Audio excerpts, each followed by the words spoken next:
Chapter 71. Autumn was the season of harvest, but it was also the season of withering.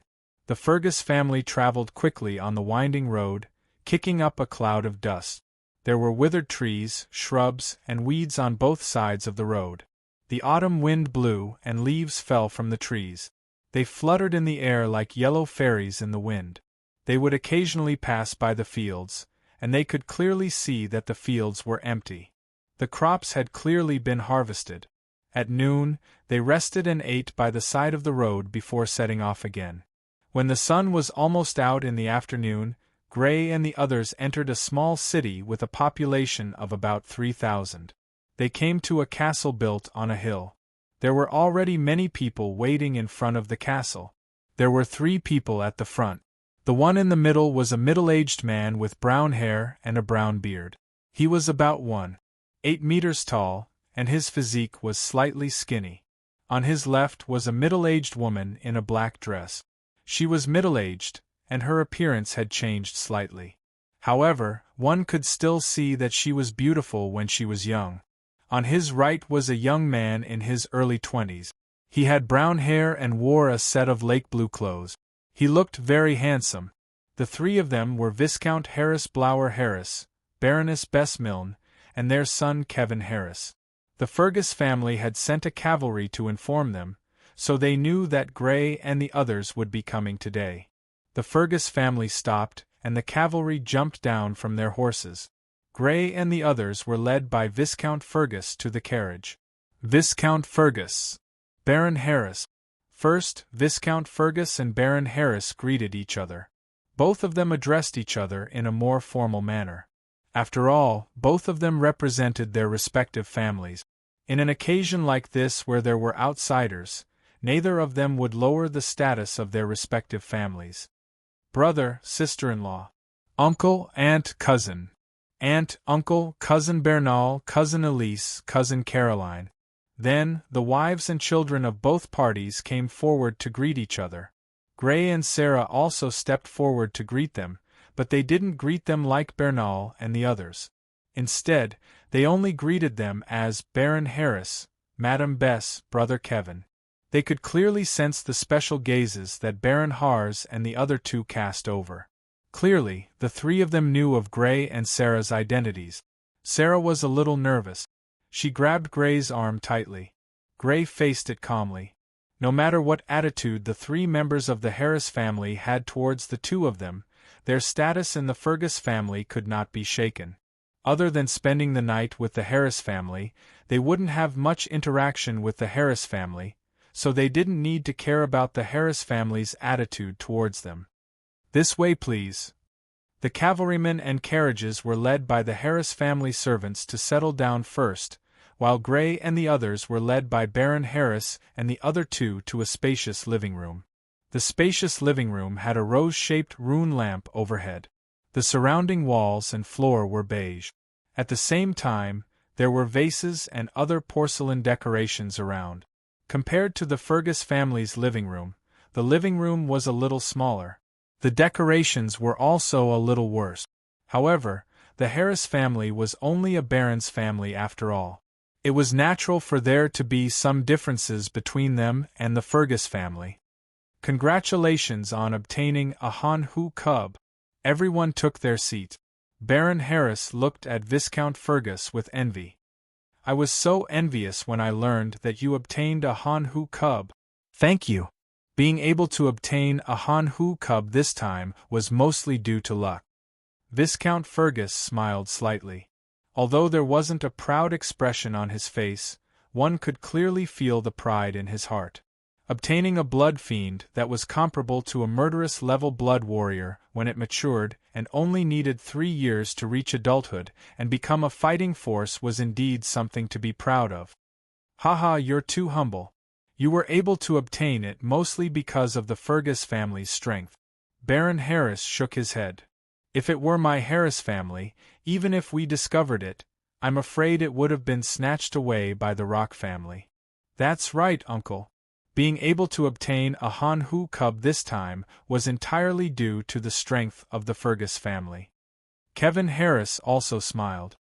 I really want to see that Han-Hu cub. It's a pity that you didn't bring it along. Cousin, after this marquee birthday banquet, why don't you come with us to the Fergus family as guests? That way you can see the Han-Hu cub. Bernal suggested. That's right, cousin. When the time comes, come with us to the Fergus family. You haven't been to our Fergus family for a long time. Elise also said happily. Okay, I'll go with you to the Fergus family. Kevin Harris was obviously moved by this suggestion. A Han-Hu cub would be a murderous level fighting force when it matured. He really wanted to go to the Fergus family to take a look. When the time comes, cousin will have to stay for a while. We haven't seen each other for more than a year. Caroline also said with a smile. Speaking of which, your Fergus family has done a lot of eye-catching things this year. During this marquee birthday banquet, I'm afraid that you will be targeted by the other Viscount families, Baron Harris said with a slightly serious expression. I think so too. Viscount Fergus's expression also became serious. It was fine if they were targeted, but the key point was that this was related to the Sydney Marquis family's allocation of resources to the other families. It really needed to be treated with caution. This time, the families you have to be most careful of are the Richens family, the Bessemer family, and the Rock family. In these three families, the strength of the younger generation is extremely strong. Baron Harris said. Especially the Rock family. They failed to snatch the Han-Hu cub last time. This time, they will definitely target you. Moreover, both Aylford Locke and Morley Locke are already middle-level blood warriors. With his sources of information, he only knew that the Rock family suddenly appeared to snatch the Han-Hu cub, but they didn't manage to snatch the Han-Hu cub. Other than that, he wasn't very clear.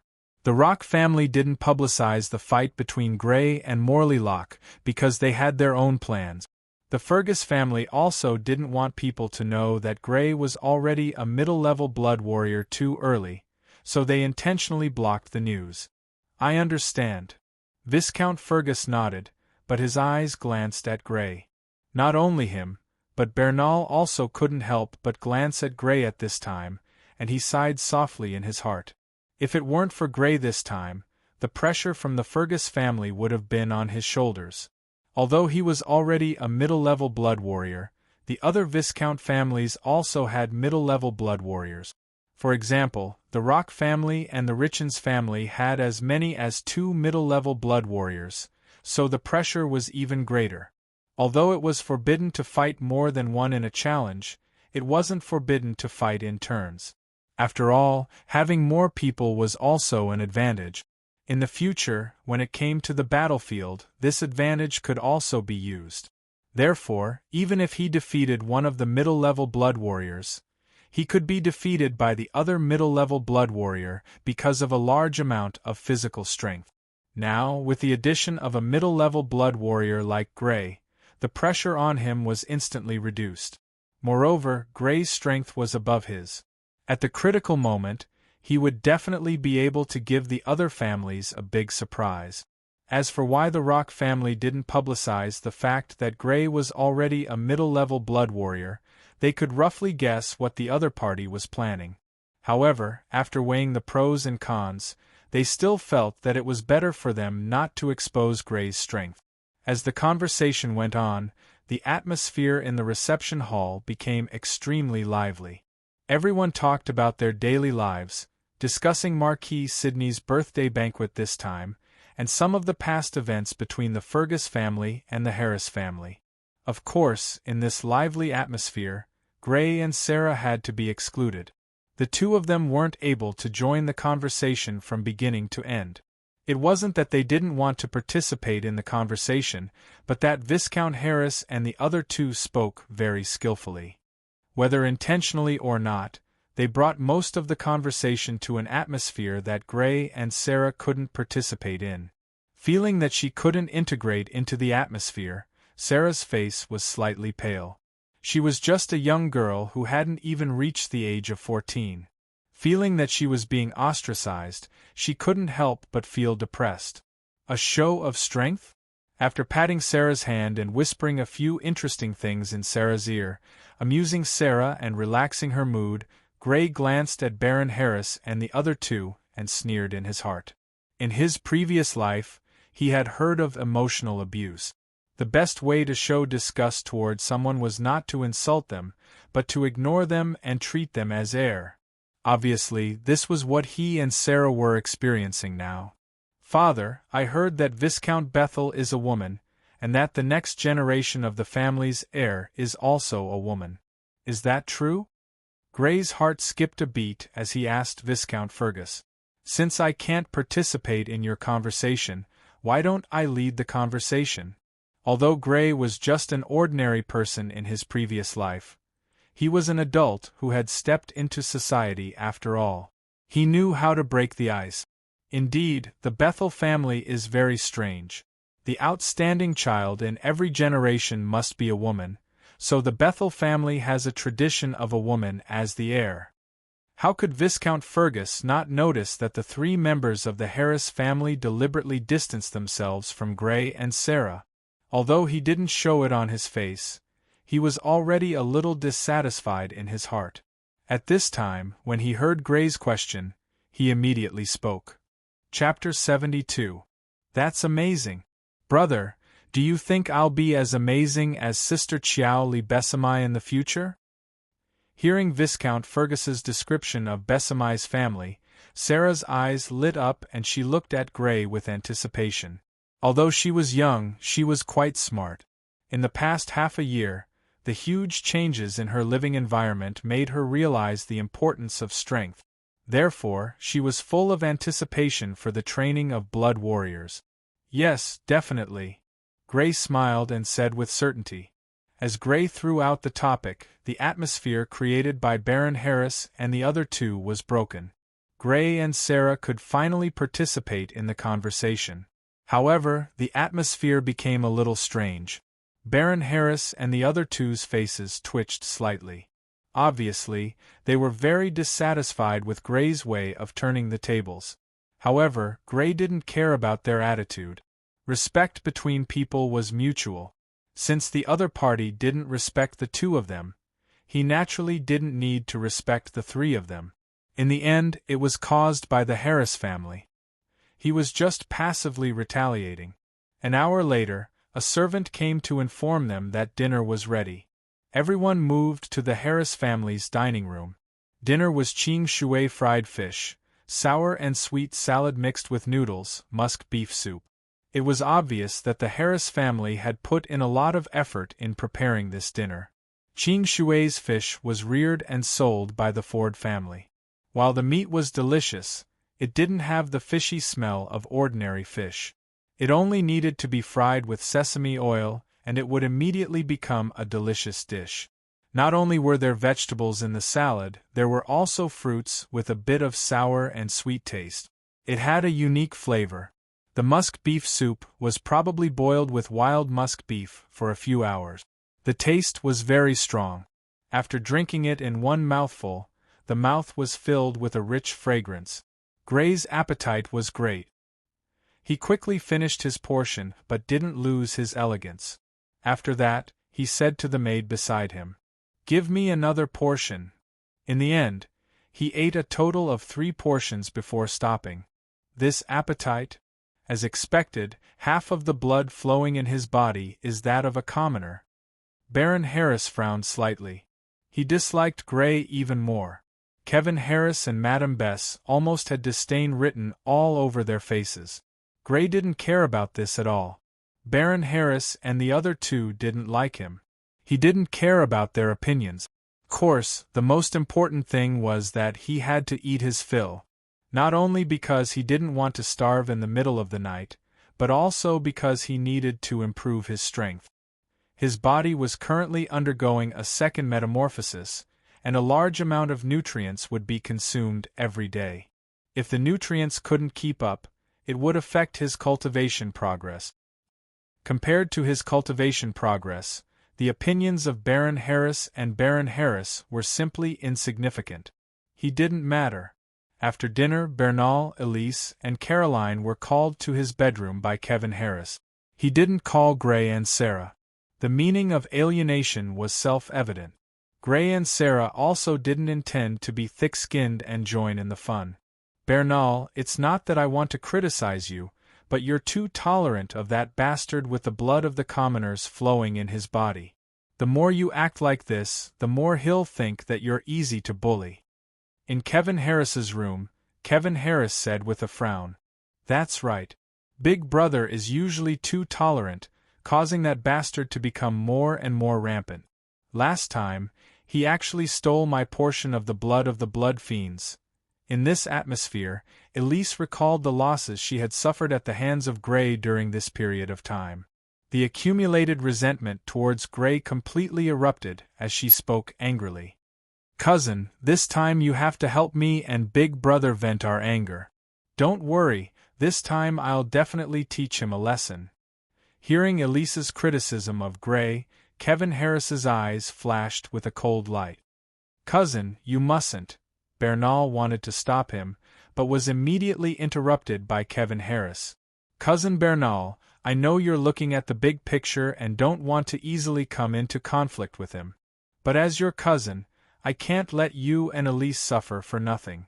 You just have to watch. Cousin, you'll make things difficult for me if you do this." Bernal smiled bitterly. This was the Harris family. He couldn't stop his cousin from doing whatever he wanted. If he tipped off Gray, he would instead offend his cousin. After all, his cousin was venting his anger for him, even if the method was a bit overboard. On the side, Caroline glanced at Kevin Harris.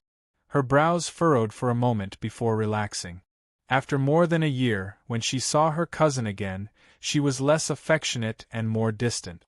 Moreover, she did not agree with his actions. Although her cousin's actions could make things difficult for Gray, it would inevitably break the relationship of trust that Big Brother and Gray had painstakingly built. It could be said that it was extremely disadvantageous for them when they were about to face the challenges from the other Viscount families. If there was a grudge between the two and they couldn't work together to face the challenges from the other Viscount families, the one who would suffer in the end would be the Fergus family. Moreover, she didn't think that her cousin could easily make things difficult for Gray. After being together with Gray for more than half a year, she more or less had some understanding of him. Although he didn't usually show off his abilities, he was definitely the type of person who was extremely resourceful. Last time, when Elise snatched his share of Bloodfiend's blood, he actually turned around and invited the usually neutral Lord Lind to stand up for him. It could be seen that he was definitely the type of person who didn't lack methods. This time, the most likely outcome of making things difficult for Gray was that he wouldn't be able to make things difficult for Gray and would instead embarrass himself. It was already late at night. After taking a bath in the Harris family's bathroom and changing his clothes, Gray was led by a servant of the Harris family to the bedroom that the Harris family had arranged for him. The formal attire had been sent by the servants of the Harris family to be cleaned. It should be dry by tomorrow morning. In most noble families, there would be a drying room. In this room, there would be ruin items that could quickly dry clothes. Even in a season where the temperature was low, heavy clothes could still be dried overnight. Under the guidance of the servant, Gray arrived at the innermost bedroom on the second floor of the Harris castle. "Young Master Gray, this is your room." The servant was a young man in his early 20s. After bringing Gray to the bedroom door, he immediately turned and left. He didn't even open the door for Gray. For any family servant, this was very rude. Gray raised his eyebrows.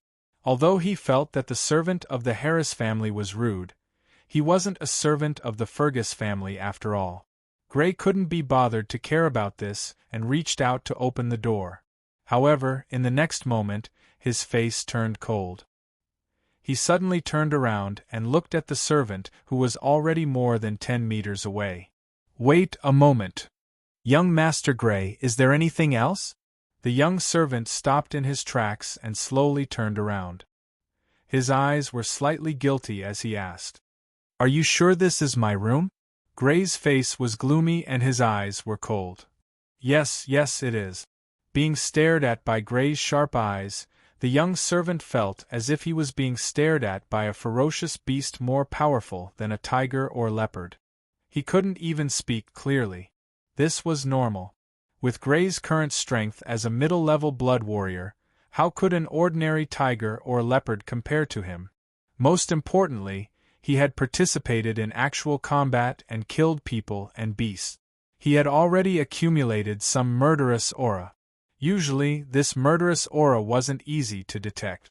However, when he was angry, this murderous aura was stimulated and immediately made the young servant, who was an ordinary person, feel cold all over.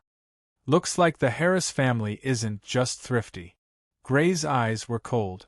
Just now, when he opened the door, he immediately discovered that the bedsheets and the plush blanket in the bedroom were extremely old and tattered. He could even see many traces of mending. This wasn't a big deal.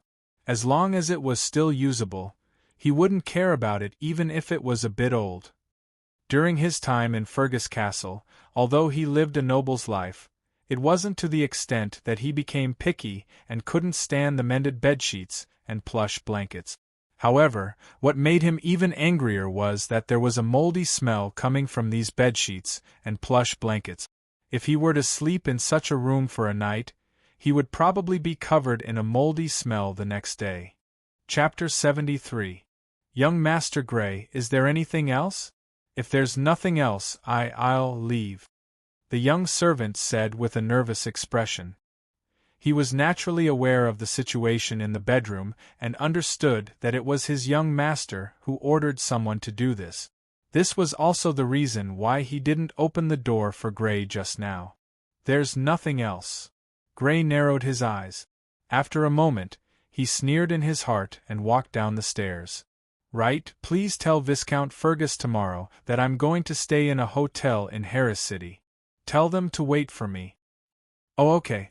The young servant nodded subconsciously at first, but he immediately reacted and said in surprise, Young Master Gray, you are leaving the castle now? Yes, I'm used to the comfort of the Fergus family. I'm really not used to the frugality of the Harris family. In order to sleep well, I'll stay in a hotel in Fergus City. As he said this, Gray walked down the stairs. Looking at Gray walking down the stairs quickly, the young servant glanced at the bedroom specially prepared for Gray and began to panic. If this young Master Gray really left Harris Castle and stayed in a hotel in Harris City, this matter would be blown out of proportion. Although it was his young master who arranged for this to happen to young Master Gray, if this matter was blown out of proportion, the servants who participated would also be severely punished. Knowing that he had to stop this, he hurriedly ran to Kevin Harris's bedroom and knocked on the door. How did he react?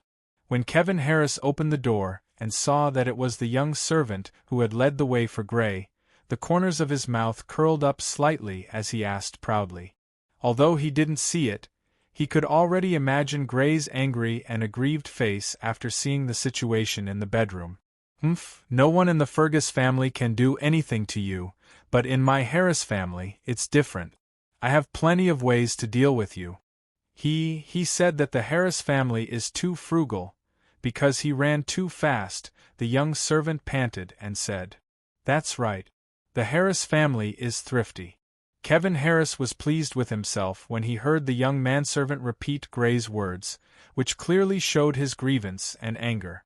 For a noble family that had always been dedicated to pursuing a high-end lifestyle, being called thrifty was an absolute insult. However, at this moment, he was in a good mood because he had messed with Gray and did not have the slightest intention of getting angry. He also said that he wanted to leave the castle and stay in a hotel in Harris City. However, the smile on his face froze when he heard that Gray was going to leave Harris Castle and stay in a hotel in Harris City. This guy actually did that?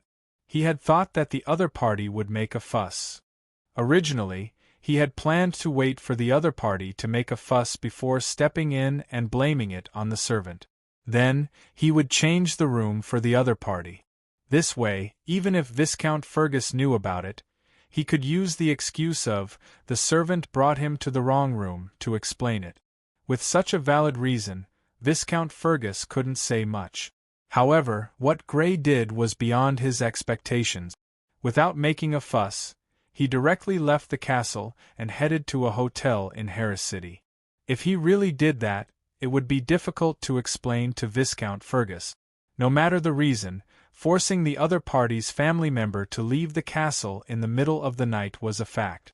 In order to give the other party an explanation, his parents would definitely punish him severely. Not good. He hurriedly left the bedroom and chased downstairs. He definitely couldn't let Grey Fergus leave the castle tonight. Otherwise, things would really get out of hand.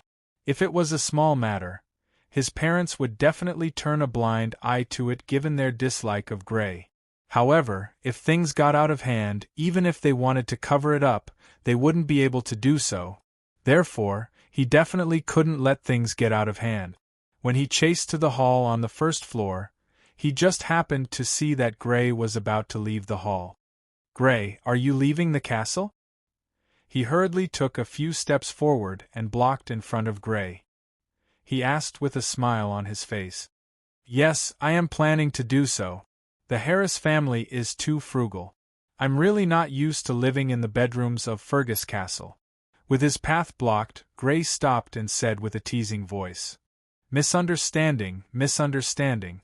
Kevin Harris hurriedly smiled apologetically. "That was the bedroom for the servants, not for you. The servant just led you the wrong way."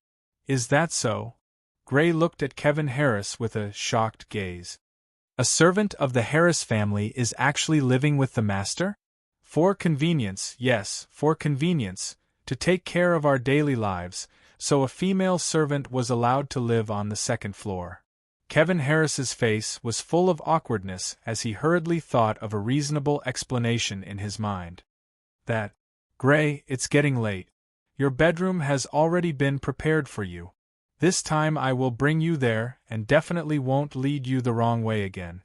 There's no need for that. I'll go stay in a hotel. I'm used to sleeping in the white bird down quilt. I'm not used to other quilts." Grey shook his head and pretended to walk out. "White bird down quilt, yes, it's in my bedroom. I just washed it. I'll immediately ask the servant to change it for you." Kevin Harris took a step forward and stopped him again with a face full of smiles. "But I'm also used to making my bed sheets with pearl cotton." Grey looked like he was in a difficult position. "It's just right. It's the same in my bedroom. I washed it together with the white bird down quilt." Kevin Harris hurriedly said. "Well, okay, I'll make do with it for one night," Grey said reluctantly. Seeing Grey's reluctance look, Kevin Harris gritted his teeth, but he could only smile apologetically. This way, please. Isn't this too troublesome?" Grey had a "I don't want to make things difficult for you" look. No, although the servant led you the wrong way, I'm also responsible as the owner. This way, please." Kevin Harris hurriedly extended his hand to lead the way for Grey. Behind him, the corners of Grey's mouth rose slightly, revealing a playful smile. He could roughly guess the other party's plan. It was nothing more than waiting for him to make a fuss and stand up, then blame it on the servant and change him into another bedroom. This way, not only would it embarrass him, but no one would be able to find fault with it. On the other hand, as a troublemaker, he would be seen as not having the demeanor of a noble. Wasn't it just a servant leading the way to the wrong bedroom? It wasn't a big deal. Making a fuss would make him seem uncultured. Since he had guessed the other party's plan, he naturally wouldn't let them have their way and directly chose to stay in a hotel in Harris City. Whether it was intentional or not, the condition of the bedroom provided by the castle was too poor. This was a fact, right? Because the living conditions in the castle were too poor, there was nothing wrong with choosing to stay in a hotel in Harris City. It wouldn't affect the demeanor of a noble. Nobles had always liked to pursue superior material conditions. It was perfectly reasonable to reject a poor living environment. On the other hand, whether it was intentional or not, The Harris family gave a noble child such a poor bedroom and didn't correct it immediately. No matter how one looked at it, they were at fault. He wasn't at fault, the fault was with the Harris family. This was the effect Gray wanted to achieve. Of course, he didn't really plan to leave the castle and stay in a hotel in Harris City for the night. Regardless of whether it was safe or not, he didn't have the energy to run to Harris City in the middle of the night. The reason why he left the castle was just a gesture. He believed that the other party wouldn't let him leave the castle without stopping him. Otherwise, he wouldn't be able to explain it to Viscount Fergus tomorrow morning. Chapter 74. In the morning, in the Harris family's dining room, Baron Harris, Gray and the others sat around the long dining table and enjoyed breakfast. For breakfast, there was bread with honey that was as soft as cotton candy, steak with a delicious aroma, and fresh milk from the cows raised in the Harris castle. Gray ate in a good mood. He had a good sleep and a good mood, so his appetite was even better. After eating breakfast for 3 people, he finally finished his meal. On the other hand, Kevin, one of the owners of the castle, had a gloomy face. At the dining table, Bernal and Elise looked at Gray and Kevin suspiciously, their hearts full of doubts. Has cousin already made a move on Gray or not? Why does Gray look so happy, but cousin seems to be in a bad mood? On the other hand, Caroline's eyes flashed with a thoughtful look. Obviously, her guess last night was right. Cousin didn't make a move on Gray. Instead, he might have suffered a loss himself. In the end, breakfast ended in a slightly strange atmosphere. The Fergus family's group and the Harris family's group were ready to go to the Marquis of Sydney's territory. Cousin, we haven't gathered for a long time. Why don't we ride in our carriage? Bernal invited Kevin to join him. Yeah, cousin, let's have fun together. Elise also invited. No, maybe later. Kevin glanced at the calm Gray beside him and quickly shook his head. After what happened last night, he was now angry when he saw Gray. He really didn't want to spend the whole day with Gray. Okay. Seeing that Kevin refused so decisively, Bernal could only give up. But he was even more suspicious. He clearly saw his cousin look at Gray strangely just now. Could it be that last night? In the middle were 2 carriages, surrounded by more than 50 cavalry guards wearing black and yellow leather armor. Among them, there were about 30 cavalrymen wearing black leather armor, which were the cavalrymen of the Fergus family. There were about 10 cavalrymen wearing yellow leather armor, which were the cavalrymen of the Harris family. Of the 2 carriages, the one in front was the Fergus family's carriage with the emblem of a wind wolf roaring towards the sky in the moonlight. In the carriage, Bernal glanced suspiciously at Gray, who was in a good mood and was looking at the scenery outside with great interest with Sarah. He hesitated for a moment before finally speaking. Gray, did something happen between you and cousin Kevin last night? No, why do you ask? Gray retracted his gaze from the window and looked at Bernal with a strange expression. Seeing Gray like this, Bernal was a little uncertain and shook his head. Nothing, it's just that I saw cousin Kevin looking at you strangely just now. Oh, big brother Kevin is a very nice person. In order to let me sleep better, he especially gave me his white bird down quilt and pearl cotton bedsheet. Cousin Kevin gave you his down quilt and bedsheets. On the side, Elise exclaimed with a face full of suspicion. Last night, cousin Kevin said that he was going to teach Gray a lesson. Why would he be so kind as to give his down quilt and bedsheets to Gray? Did big brother Kevin change his mind, or was there some other reason that no one knew about? That's why big brother Kevin is a very nice person, Gray said with a sincere expression. The carriage behind was smaller than the Fergus family's carriage, but it was also carefully decorated. There were triangular family emblems on both sides of the carriage. It was the Harris family's carriage. Although it was smaller than the Fergus family's carriage, there were only 3 people in it, so it didn't seem crowded. In the carriage, Kevin was wearing a brown tuxedo. Coupled with his passable appearance, he could be considered handsome. However, his expression wasn't too good. It was gloomy and there wasn't the slightest hint of a smile. "Kevin, what's wrong?" Madame Bess was wearing a long white dress with a red gem necklace on her chest. She frowned as she looked at Kevin. Since this morning, Kevin's expression had been gloomy. She naturally noticed this. Previously, she couldn't speak because the Fergus family was present. Now that they were separated from the Fergus family, she hurriedly asked. "It's nothing." Kevin hurriedly shook his head. He stood up for his cousin to teach Gray a lesson.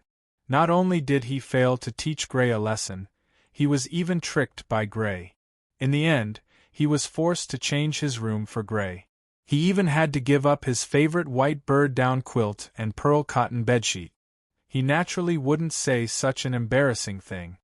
"Really?" Madame Bess looked at Kevin suspiciously. "Then why didn't you go when Bernal invited you to their carriage? You haven't seen your cousins for so long.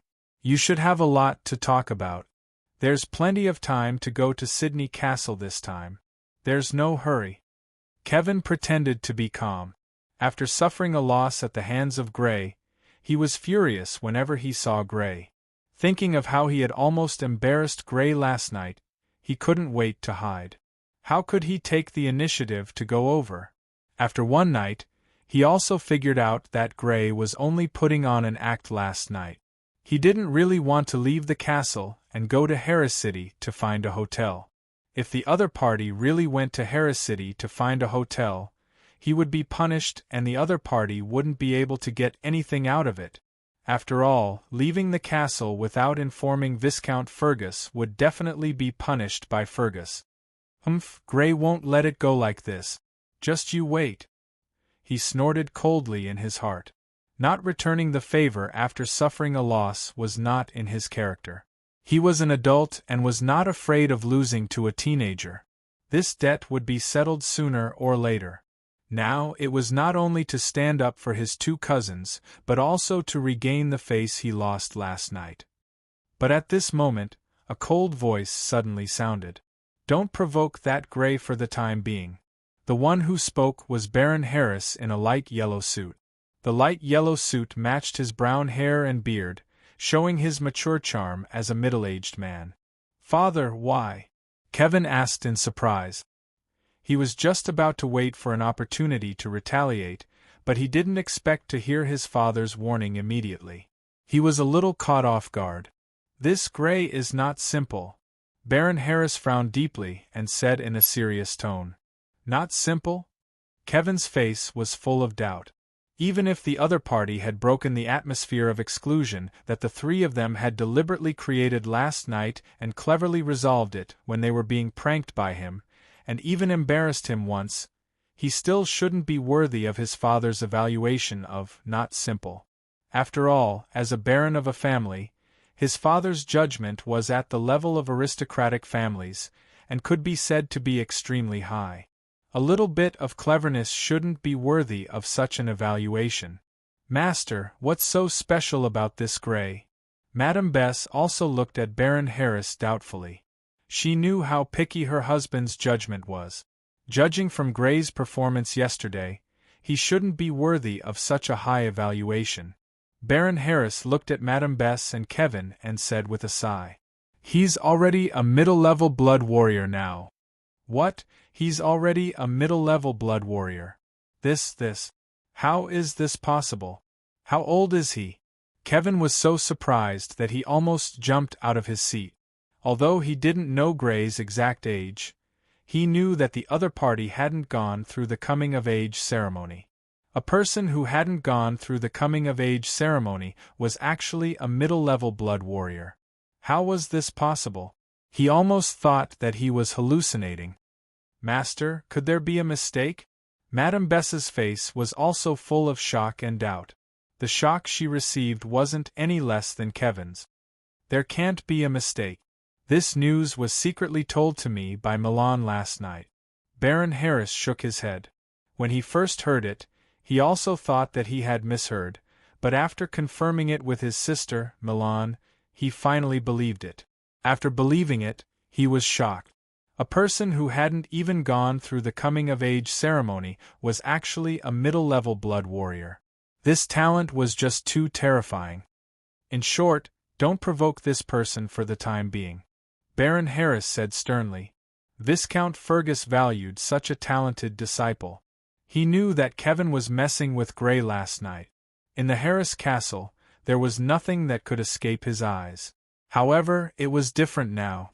This Grey's talent was too high and would definitely be highly valued by Viscount Fergus.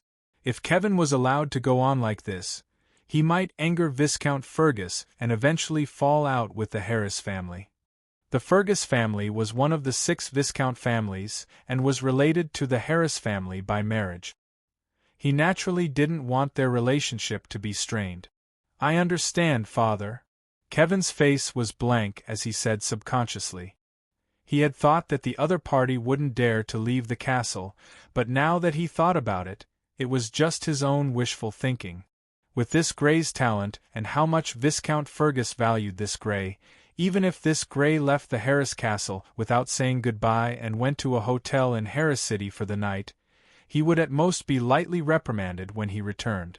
He definitely wouldn't be severely punished. Therefore, even if yesterday's incident were to repeat itself, he still had to step in and stop the other party. Thinking of this, his heart burned even more furiously, and his face was as dark as a piece of iron. In the afternoon, a huge and majestic city appeared in front of the Fergus family and Harris family. The city walls were made of huge green stones, and were more than 20 meters tall. They extended into the distance, protecting the entire city like a mountain. On top of the city walls, there were troops of energetic soldiers wearing black and white leather armor, with long swords hanging from their waists and longbows on their backs, patrolling back and forth. Chapter 75. The carriages had the emblems of the Fergus family and the Harris family on them, so they didn't encounter any obstacles. They entered Sydney City smoothly and entered a busy main road that was wide enough for 6 carriages to travel side by side. On both sides of the road were neatly planned houses made of stone. They were lined up side by side and surrounded both sides of the road. Most of them were 1-story structures, but there were also some 2-story structures. It was just that they were relatively rare. On the main road, it was extremely lively. The wind chimes on the carriages were tinkling as they passed by. After traveling along the main road for some distance, they turned into a side road. At the same time, there were many sounds of hawking and bargaining. Near the houses on both sides of the road, there were open-air stalls supported by wooden frames. There were apples, bananas, grapes, and other fruits for sale. There were also beef, mutton, pork, and many exquisite accessories for sale. There were also many stalls on 2-wheeled carts. They were hawking as they pushed the carts. Come and see, come and buy authentic Yalu pear, sweet and thirst-quenching, free if not sweet, apples for sale, fresh apples picked today, absolutely fresh, absolutely delicious, crispy candy, fragrant and delicious crispy candy, chewing, chewing, chewing, chewing. When a cart with crispy candy passed by the carriage, Sarah's eyes were fixed on the crispy candy on the cart. Her eyes followed the cart as she swallowed her saliva. Brother, brother, I want to eat crispy candy. Then, she moved her eyes away from the cart with difficulty and looked at Grey expectantly. She pushed Grey and acted coquettishly to Grey. During this period, she spent almost all of her monthly allowance on various desserts and snacks in Fergus City. Sometimes, she didn't even have enough money. Although her monthly allowance of 10 silver coins was not much, it was enough for a poor family to eat for a few years. However, it was not enough for her to spend in a month. It was imaginable how much she liked desserts and snacks. Grey couldn't leave the castle at will, so he couldn't spend his monthly allowance. Therefore, he often gave his money to Sarah. Grey patted Sarah's head dotingly. He looked through the window and waved at the crispy candy vendor who was pushing the cart outside. Please come over. Okay. The crispy candy vendor pushing the cart was an old man who was close to 50 years old. His brown hair had already turned white. When he heard Grey's call, he immediately pushed the cart closer to the Fergus family's carriage. The cavalryman guarding the carriage by Gray naturally let the old man approach. "Young master, would you like some crispy candy?" the old man asked with a smile as he walked by the carriage, by side.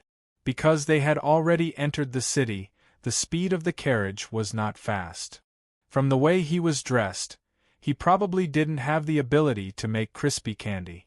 If nothing unexpected happened, the crispy candy should be made by a dessert shop nearby, and he was only hired to help sell it. "Yes, I'll take the 20 copper coin one." Gray nodded. He counted out 20 copper coins from the leather pouch he carried with him and handed it to the old man. The old man had a rope on his shoulder that was fixed to the cart. Even if he didn't use his hands to push the cart, he could still push it forward. After taking the copper coins and carefully counting them, the old man's face suddenly bloomed with a smile. He wrapped a packet of crispy candy in paper and respectfully handed it to Gray. "Father, Madame de Milan, Brother Frank, Brother Elise, Sister Caroline." Gray reached out and took it. He then spread it out and passed it around the carriage. Everyone reached out and took a piece. Gray also took one for himself. Finally, he gave it all to Sarah, who was anxiously waiting. Crunch! He put the piece in his hand to his mouth and took a bite. After a crisp sound, his mouth was suddenly filled with the sweetness and the texture of fried nuts. It was indeed very delicious and crispy. Compared to the peanut candies in his previous life, the nuts inside were richer and crispier. Obviously, the dessert shop had spent a lot of effort on this. In fact, the price of crispy candy was already very high in this world. Only the merchant families and nobles could really afford it. Just like the old man from before. Although he sold crispy candy himself, he probably hadn't eaten it himself. After walking along the main road for about half an hour, the buildings on both sides disappeared. What appeared in front of them was a large flat grassland. Everyone seemed to have walked into the wilderness. Only the wide road paved with stone slabs showed that this was not the wilderness, but the city. After walking for another 10 minutes, a mountain that was slightly shorter than a mountain and slightly taller than a slope appeared in front of them. It was about 50 to 60 meters high. 3 sides were steep cliff. Only the side facing the main road was slanted upwards. At the top of the mountain, there was a large group of majestic buildings, about 1,000 meters in length and width. They were connected together and stood at the top of the mountain. Among these buildings there were minarets that were 5 stories tall. There were also some that were slightly shorter than minarets but were wider. There were also some that looked like city walls but were actually city walls and houses combined into one long building. On the top of the long buildings, there was a yellow flag that fluttered in the wind at intervals. On the flag, there was a blood beast with a bronze color. It had a thick torso and 4 thick legs. Its neck was slightly long, and there were 3 sharp horns on its head. There was one on each side of its head, and one on its forehead that pierced the sky. This was the appearance of the copper-backed dragon.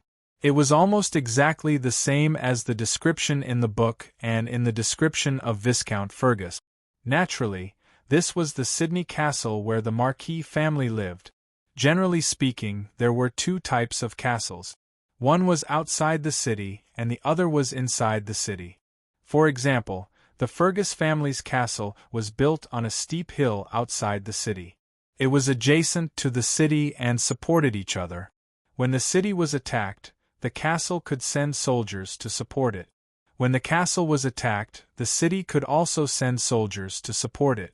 The other type was like the Sydney Castle, which was built inside the city. The advantage of this type of construction was that it could form 2 lines of defense. When the first line of defense was breached, it could immediately retreat to the second line of defense formed by the castle. Moreover, this line of defense formed by the castle was easier to defend and harder to attack. It was very difficult to take it down in a short period of time. The 2 lines of defense could definitely delay the enemy for a long time. During this time, reinforcements would arrive. At the entrance of the castle on the hill, there was a large flat ground paved with stone slabs. At this point, the carriage and cavalry stopped. Viscount Fergus led Grey and the others down from the carriage. Baron Harris led Madame Bess and Kevin down from the carriage. At the entrance of the castle, more than 10 people had already appeared there. The leader was a blond young man in his 20s. He wore a sky-blue suit with golden edges. The sleeves of the suit had the Sidney family's emblem. He was tall, but he didn't look thin. Of course, he wasn't fat either. His body was neither fat nor thin, giving off a sense of sturdiness. His facial features were well proportioned and his face was handsome. However, he didn't give off the feeling of a pretty boy. Instead, he had a bit of fortitude. Young Master Zeloyan! Young Master Zeloyan! Upon seeing this person, Viscount Fergus and Baron Harris greeted him after bowing. Grey and the others followed. However, they were sizing up the blond young man in front of them with curious gazes. The same was true for Grey's eyes. Before coming to Zeloyan Castle, Viscount Fergus had introduced him to the Sidney family members in advance, including this person. Zeloyan Sidney, the eldest son of the Sidney family, was also the most talented person of his generation in the Sidney family. He started practicing blood techniques at the age of 15, became a low-level blood warrior before he was 16, a middle-level blood warrior at 17, and a high-level blood warrior at 20. Now that he was 24, it was said that he wasn't far from becoming a ferocious blood warrior. Although the Marquis family's rich resources played a part in this, his own talent and hard work obviously couldn't be ignored. It was said that he had already been confirmed as the next successor of the Sidney family, but it hadn't been officially announced by the Sidney family yet. Uncle Emerson, Uncle Blower, and everyone from the Fergus family and Harris family, welcome. Zeloyan returned a bow politely and greeted Grey and the others. He was refined and courteous, and his etiquette was on point. There wasn't the slightest bit of arrogance that a young man should have. Instead, he gave off an extremely calm and reserved feeling. You must be tired from rushing all the way here. Your accommodations have already been prepared for you. Butler Moya, Butler Barna, bring Uncle Emerson and Uncle Blower to their accommodations. Under the lead of a middle-aged butler, the Fergus family and Harris family were brought to their accommodations in Sidney Castle. Their carriages and accompanying cavalrymen were also led by specialized servants. Following the butler called Moya, Grey and the others were brought to a 2-story house. The building was built with white stones, and the surface was meticulously polished, like a whole piece of white jade sculpture. The first floor had a hall, living room, kitchen, and other places, while the second floor had bedrooms, studies, and other places. The house was already equipped with male and female servants, and even a specialized chef. Chapter 76. At dinner time, the Fergus family sat around the long dining table. The main dish was auction steak. It was the most tender part of the auction cow's back and roasted. The meat was very delicate and it was tender and juicy. It tasted great. The auction cow was one of the Sidney family's specialties. It was produced in auction, and because of its excellent meat, it was often used to make steak. It was very popular among the nobles. Not only was it sold to the Sidney Marquisate, but it was also sold to the other nearby marquisate. The Fergus family often bought it, but it was rare for them to be able to buy such good tenderloin beef. There was very little meat in the tenderloin of a whole cow. Most of it was digested by the Sidney family, and only a small part of it was sold. After eating 3 large portions in a row, Grey rubbed his stomach and finished his meal. As for Viscount Fergus and the others, they had finished their meal long ago.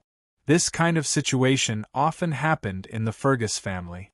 Although Grey was a little unreasonable and made everyone wait for him to finish his meal, he could only be thick-skinned for the sake of his stomach.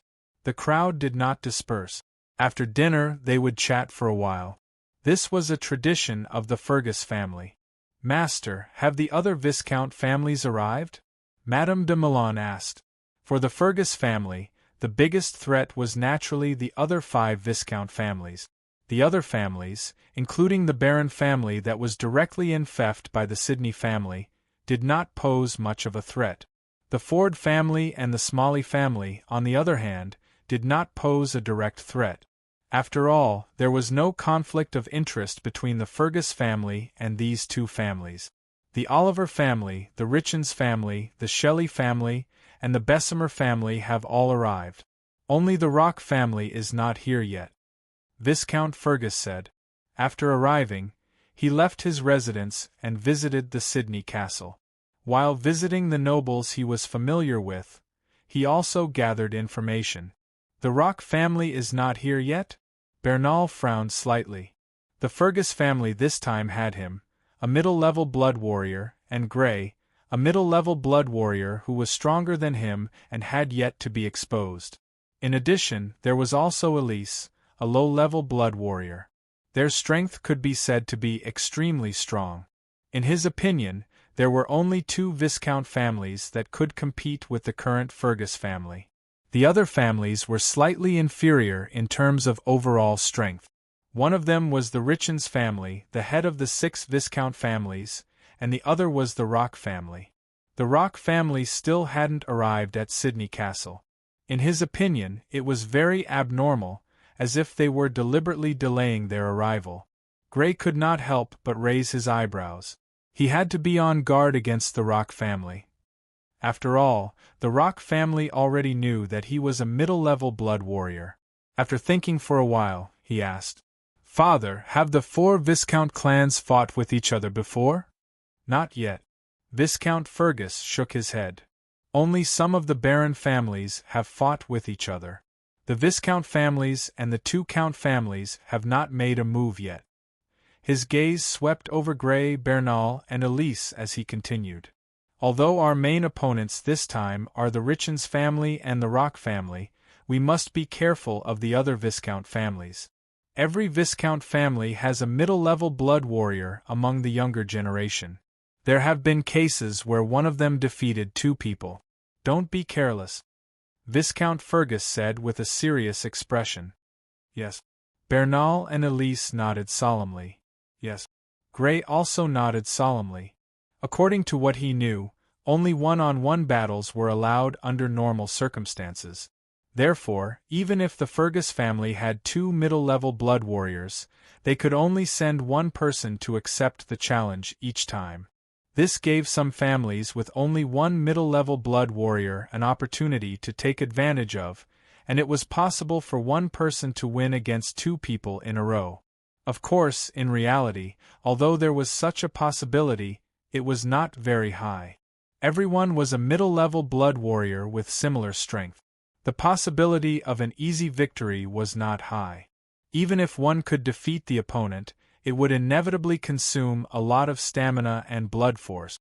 Facing another person who was in peak condition in terms of stamina and blood force, the possibility of victory was naturally very low.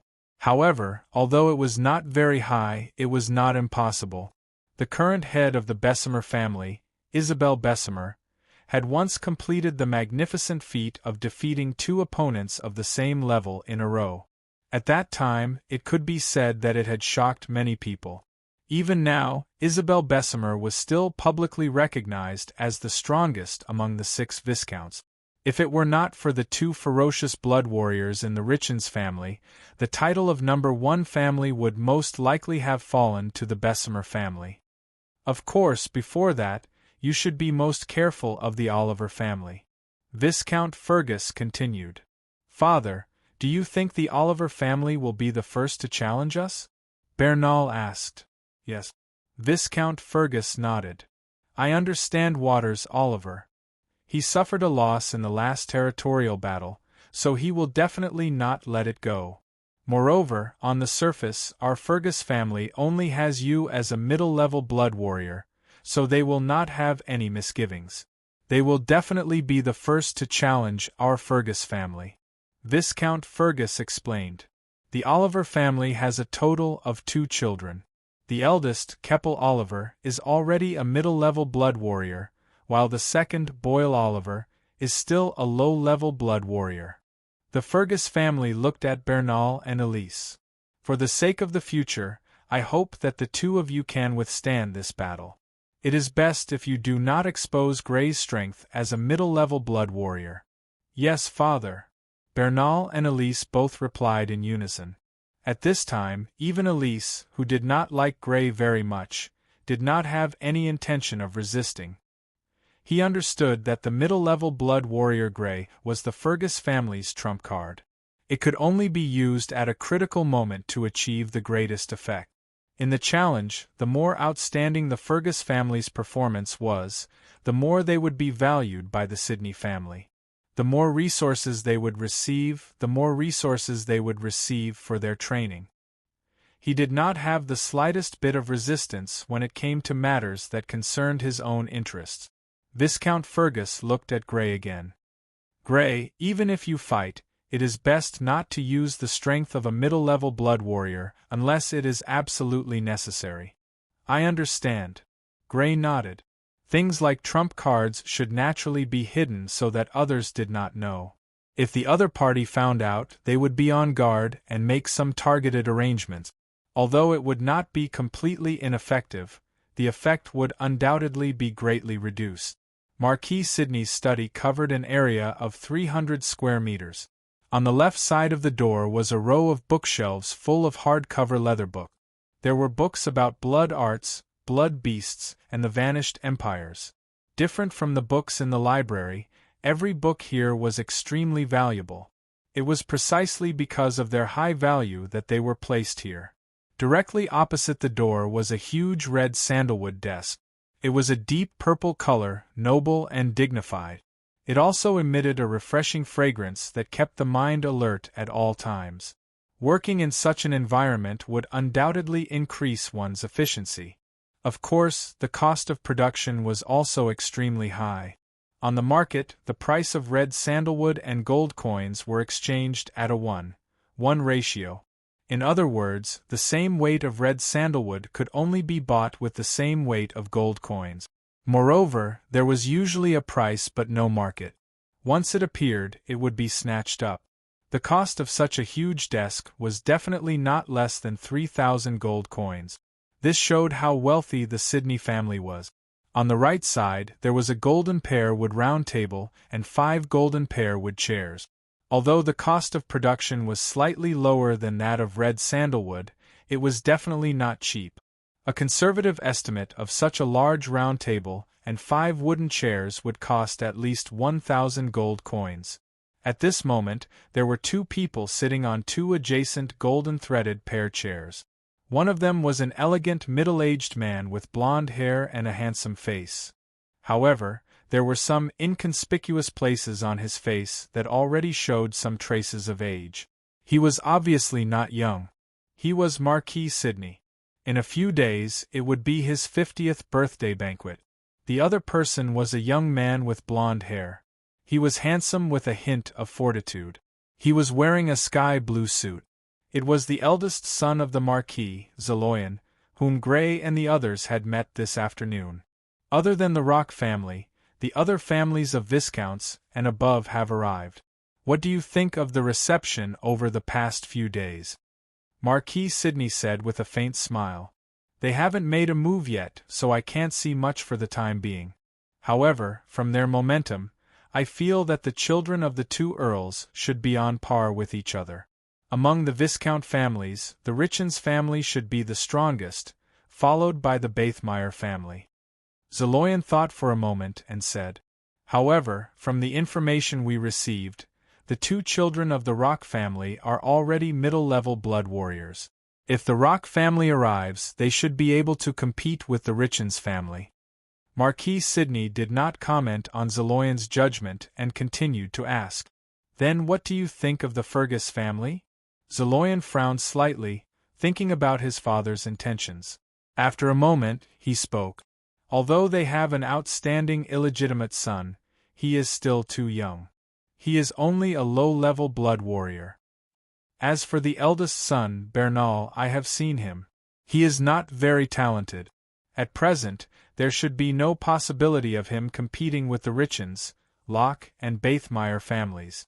Then which of the 6 Viscount families do you think will win the battle for the earls? Marquis Sidney still did not express his opinion and continued to ask. "I think it should be the Richens family," Zeloyan said. After saying this, he suddenly noticed that his father, Marquis Sidney, was looking at him. He could not help but frown and ask, "Father, is my judgment wrong?" "No, from the current situation, your judgment is not wrong." Marquis Sidney shook his head. Chapter 77.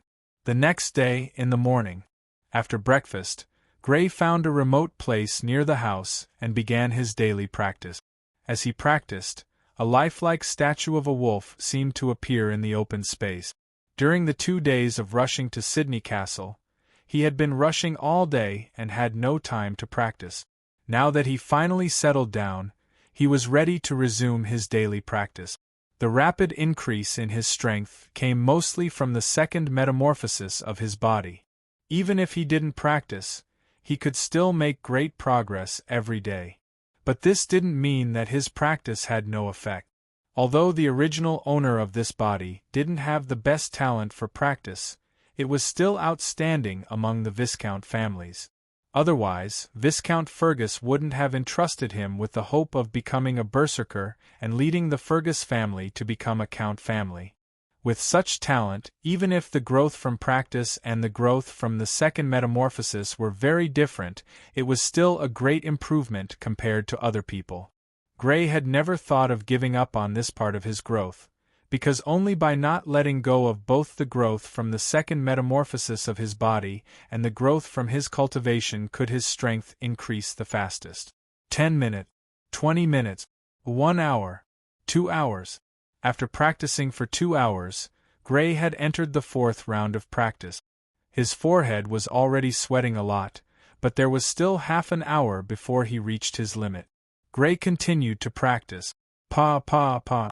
At this moment, suddenly there were hurried footsteps approaching, and at the same time there was the voice of a young woman. "Young Master Gray, there is a family coming to visit. Are they here?" Hearing this, Gray's eyes suddenly became sharp, and he immediately stopped his practice. Turning around, he saw a woman wearing a maid's uniform that was slightly different from the one of the Fergus family's maids were running quickly. The woman was in her early 20s, and her appearance was only average. The only eye-catching thing about her was the spectacular scene in front of her chest. Because she was running in a hurry, she was panting heavily, and her chest was rising and falling like surging waves. It was a spectacular sight. The woman was a maid assigned to the Sidney family. Gray had instructed her to inform him immediately if anyone from the other families came to visit. "Young Master Gray, a family has come to visit." Seeing Gray turn around, the woman repeated what she had just said. "Got it." Gray nodded and lightly stepped on the ground. His entire body quickly rushed towards his residence. Last night, Viscount Fergus had already instructed that Bernal and Elise would take on the battle with the Oliver family. He would not take any action to avoid exposing the strength of a middle-ranked blood warrior. However, that was only the most ideal situation. After all, the Oliver family was a Viscount family. Although they were not as powerful as the Richens family, they were not to be underestimated. It was hard to say whether Bernal and Elise would be able to withstand them. Besides, Gray really did not think highly of Elise. Not only was her cultivation talent poor, her battle prowess was also passable. His last battle with Elise could be considered his first battle in both his previous and current lives. However, he had defeated someone who had fought for at least 2 years. It could be seen that this fellow was also extremely weak in battle. If it were Caroline, Gray would be more at ease. Unfortunately, women were not allowed to participate in such battles. Of course, there were exceptions, such as the Bysmy family, which had always been a family where the women were stronger than the men. The distance to his residence was not far. Even without using the power of blood, Gray still managed to rush back to his residence in an extremely short amount of time. However, when he arrived at his residence and entered the living room, Gray's expression could not help but become strange. Apart from the Fergus family, there were also people from another family in the living room. However, the atmosphere was a little different from what he had imagined. There were pastries and milk tea on the coffee table. The people from the Fergus family and the other family were sitting across each other, chatting leisurely. There was not the slightest trace of the hostile atmosphere that Gray had imagined. The family that had come to visit was not the Oliver family as Gray had expected, but the Harris family. How could I have forgotten about them? Receiving a towel from a quick-witted servant, Gray was rather speechless as he wiped the sweat from his forehead that had yet to dry.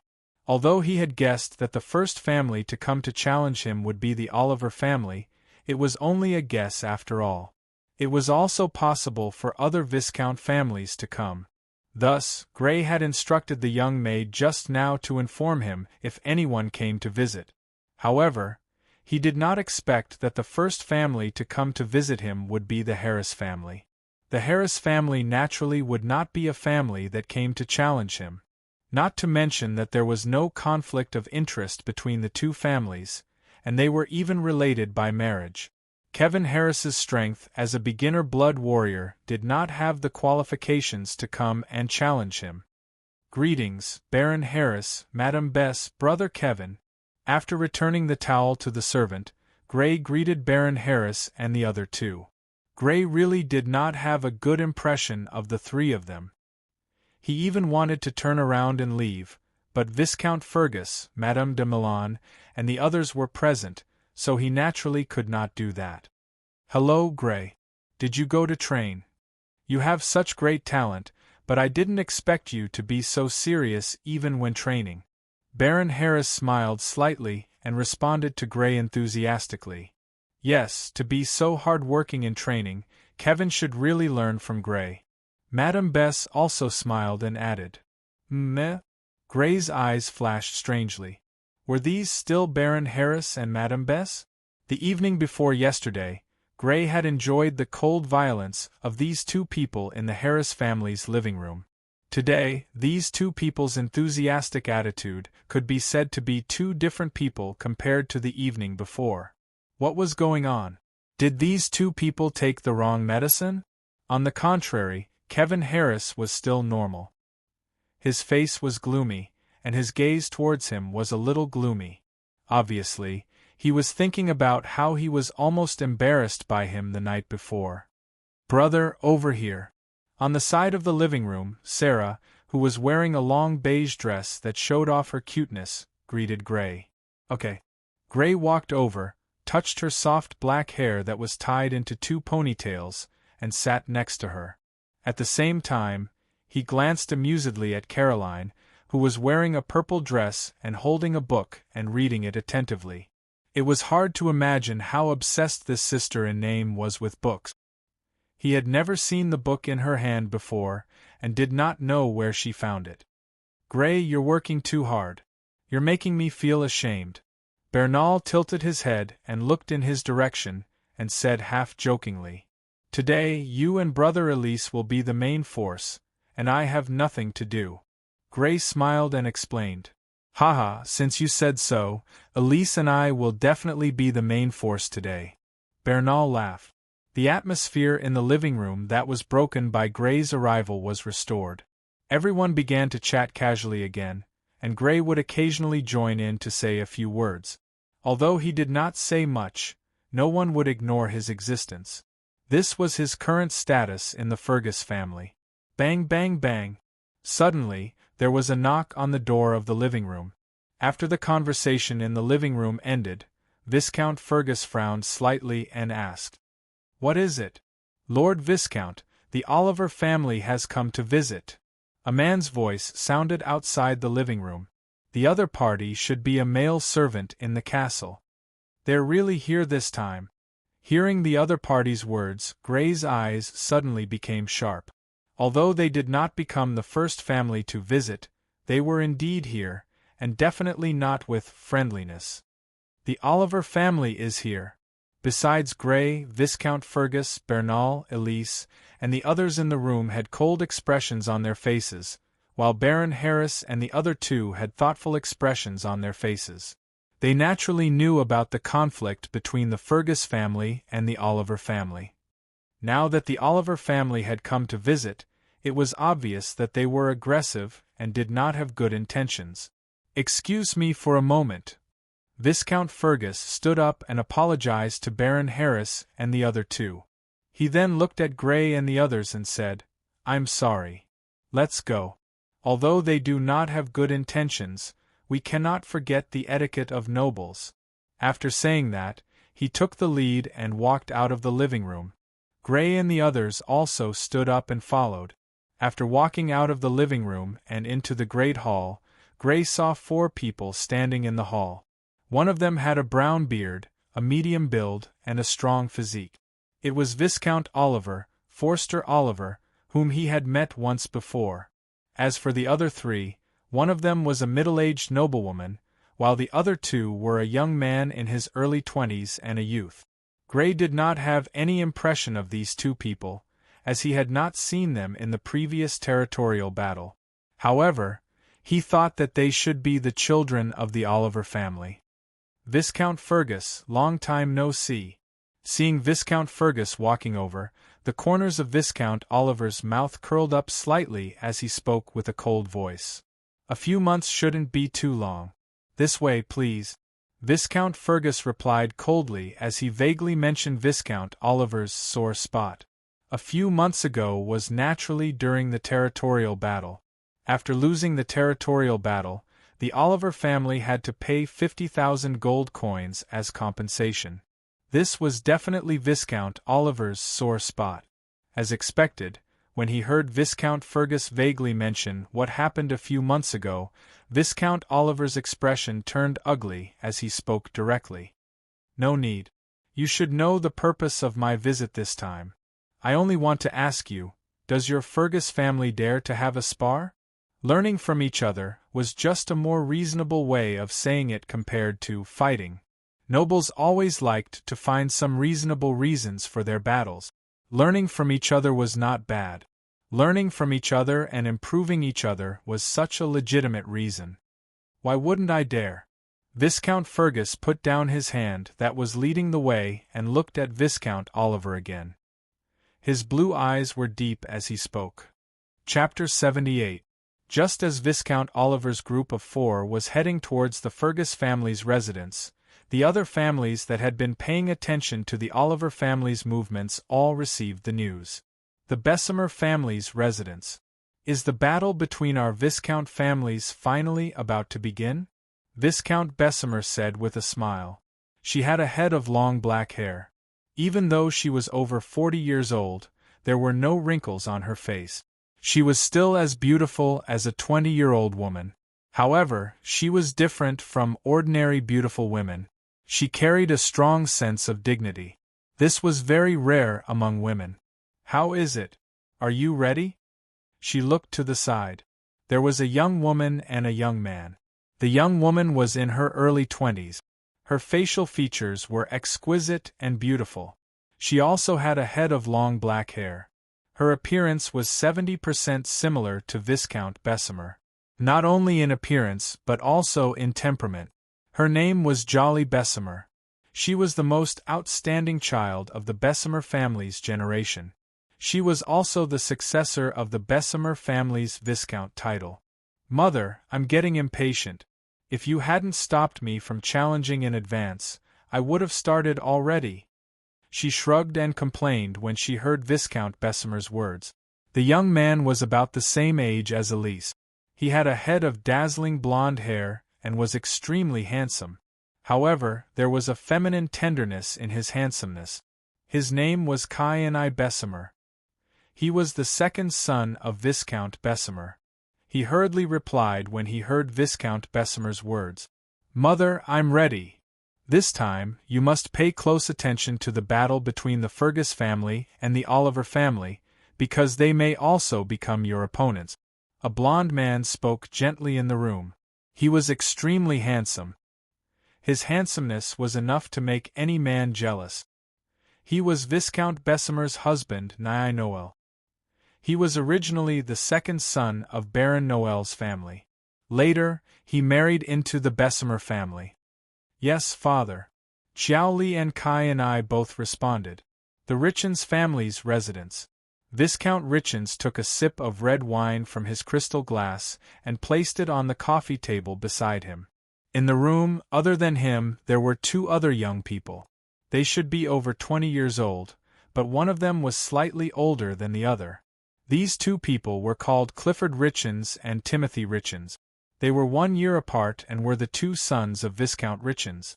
Like Viscount Richens, the two of them were rather handsome.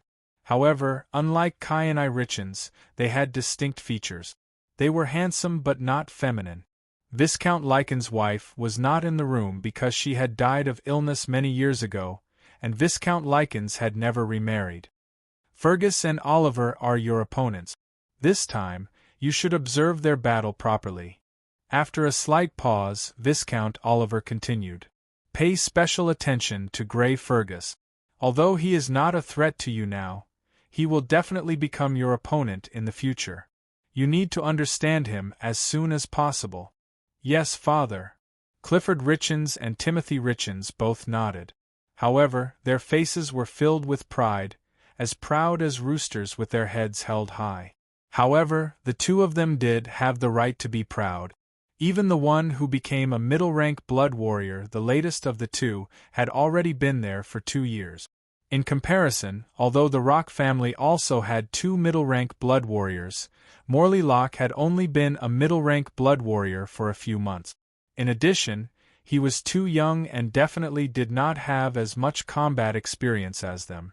Therefore, in their opinion, although the Rock family could be considered a threat, the final victory would inevitably belong to them. As for the Fergus family and the Oliver family, they did not take them seriously at all. These two families did not pose a threat to them at all, at least for now. In a small training field in Sydney Castle. Hearing the servant's report, Zero stopped training. After taking a towel and wiping himself, he walked out of the training field. Up until now, he had not personally attended the battles between the various families. After all, it was only a battle between some baronial families, which was not too important to him. Sending his subordinates to observe was enough. However, he had to personally observe the battle between the Fergus family and the Oliver family. Viscount families, even in the entire Marquis territory, there were only 6 of them. They were already of an extremely high rank, and would be a great help to him on the battlefield in the future. Naturally, he had to observe them carefully. Most importantly, Marquis Sidney had already let him slowly take over the distribution of the special resources of each family. Naturally, he had to carefully observe each family, especially those of the Viscount rank and above, so that the total number of special resources would remain the same and obtain the greatest effect. This was what he had to consider now. In the open space west of Sydney Castle, there was a slightly raised platform of about 2,000 square meters paved with huge stones. Next to the platform was a row of weapon racks.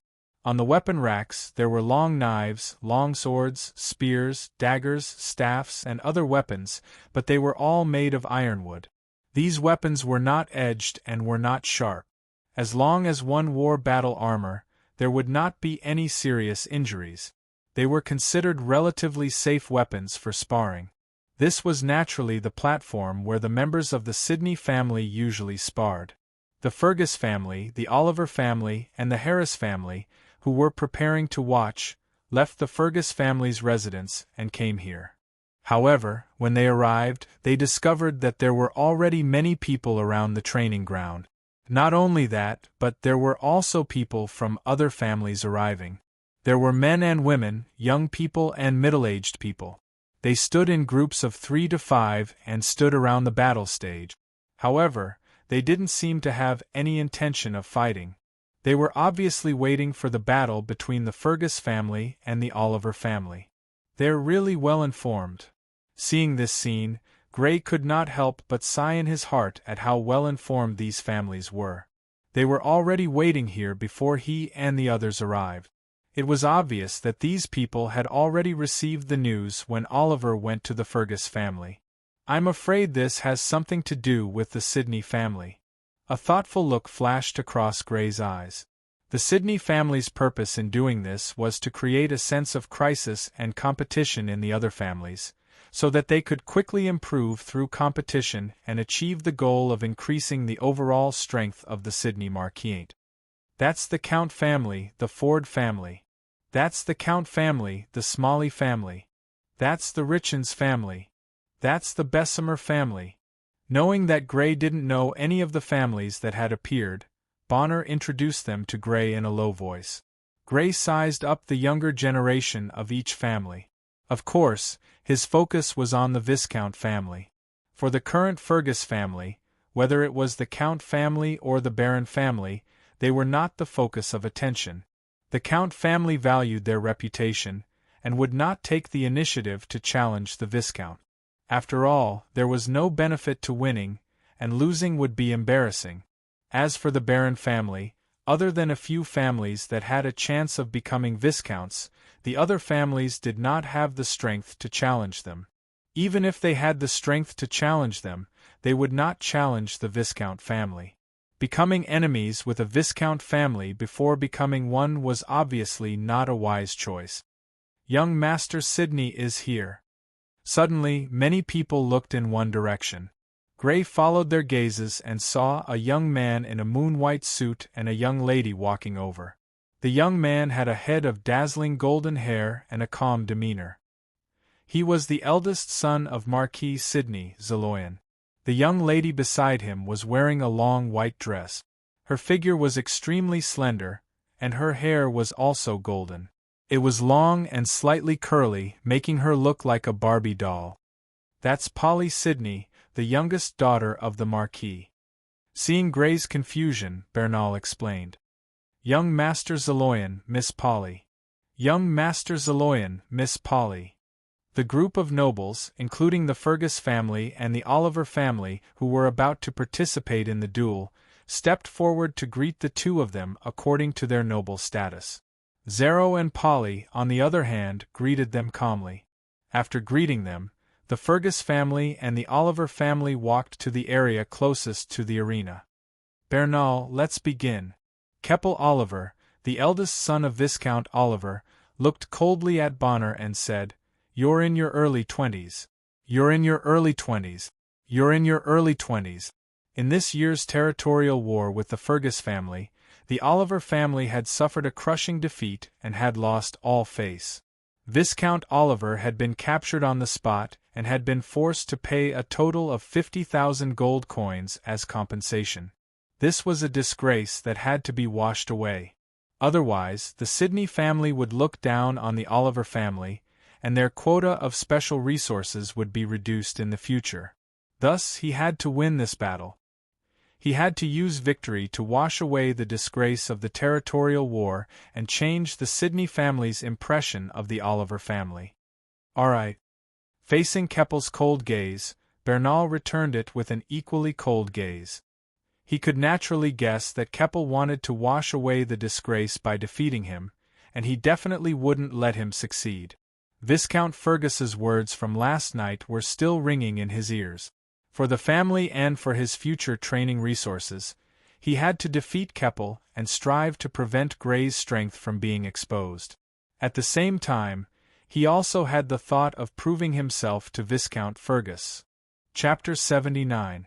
The two of them didn't say anything else and walked towards the weapon rack. Bernal swept his gaze over the weapons rack and chose an ironwood sword about 1.5 meters long with a slightly narrow blade, while Keppel chose an ironwood sword about 1.3 meters long with a wider blade. Afterwards, the two of them walked onto the stage without a word and stood at opposite ends. They looked at each other, cold light flickering in their eyes. Asterisk swish. Asterisk without any greeting, the two of them moved. Asterisk pung. Asterisk Keppel was dressed in brown battle armor. He fiercely stomped on the ground with his right foot, and a powerful force entered his body through his right foot. His body quickly charged forward under this force.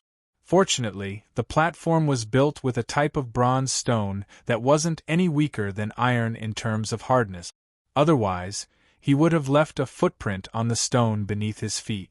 Gray was already able to shatter a stone slab with a single punch when he was a low-blood warrior.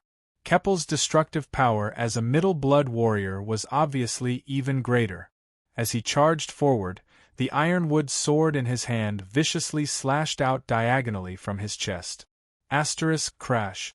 The powerful sound of a black sword tearing through the air rang out, and the ironwood sword slashed out like a black shadow. Swish. On the other side, Bernal was dressed in white battle armor. As Keppel charged forward, he also quickly charged forward. He didn't cause as much of a ruckus as Keppel. He only lightly stomped on the ground, as if the tip of his foot was lightly touching the ground, and his entire body had already charged forward. However, his speed wasn't any slower than Keppel's, and was even a bit faster. As he charged out, the sword in his hand slashed out diagonally from the opposite angle of Keppel's. Bang. The two ironwood swords collided in midair, and an intense explosion rang out. It was as if a firecracker had exploded between the two of them, and it quickly spread out in all directions. Afterwards, the two of them quickly separated and retreated backwards. Every step they took on the stone of the stage was like stepping on a leather drum, and a muffled sound could be heard. In the end, Keppel retreated 3 steps, while Bernal retreated 5. My strength is a little lacking. At the side of the arena, Gray narrowed his eyes when he saw this scene. Judging from the distance he took, Bernal was weaker than Keppel in terms of pure strength. Of course, it was still too early to say that there was a difference in strength between the two of them. After all, the difference between taking 3 steps back and taking 5 steps back was not too big. Moreover, the battle wasn't just a contest of strength. It was also a comprehensive contest of strength, speed, defense, combat skills, and other aspects.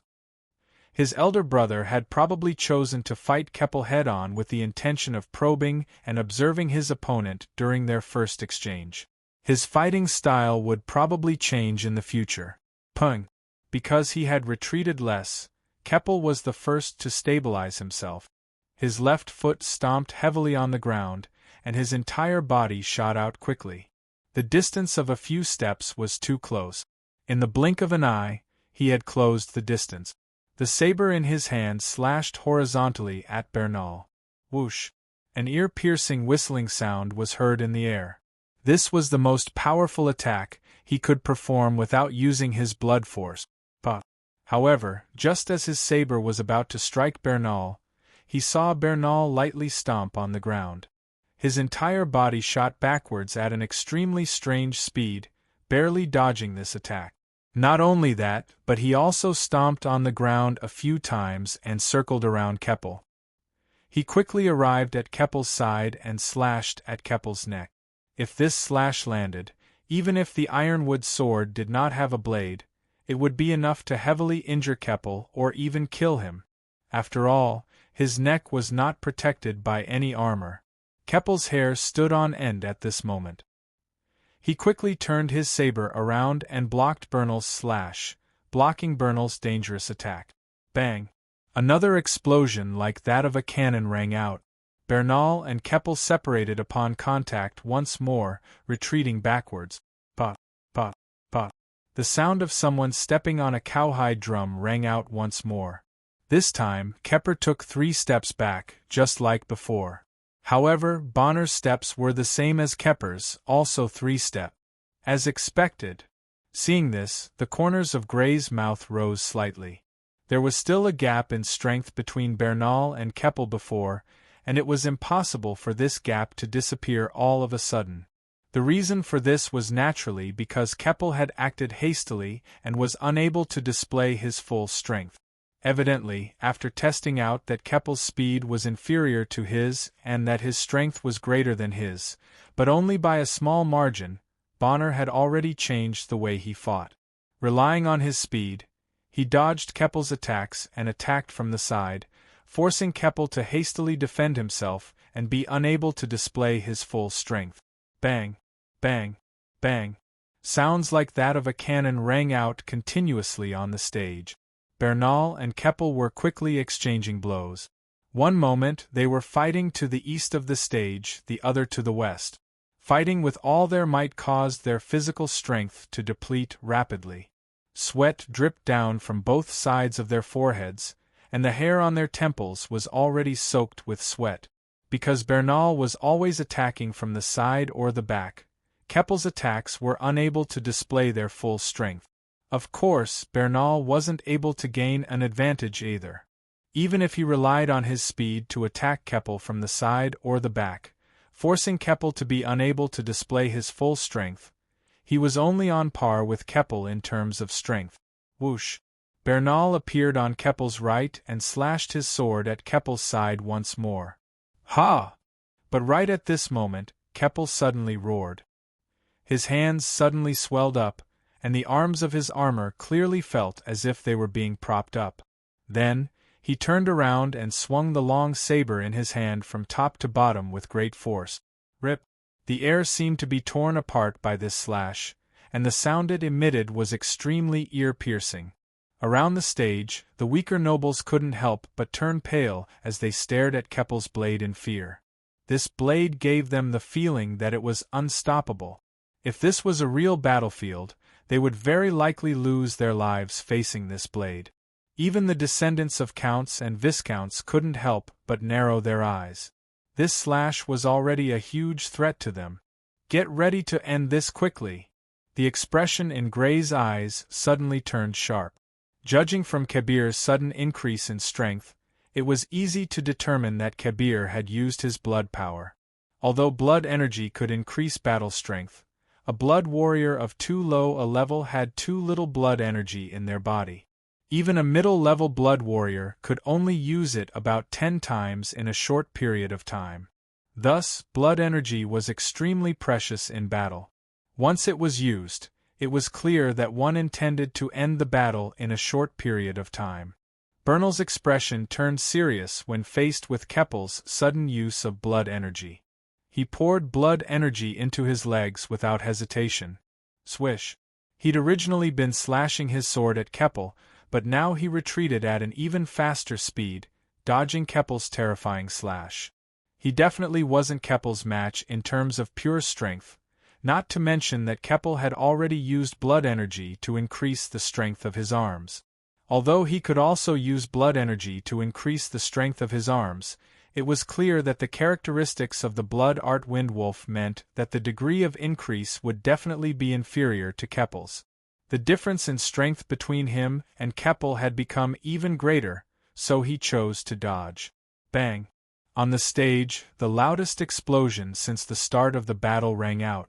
Keppel's slash viciously landed on the stage, causing the entire stage to tremble slightly.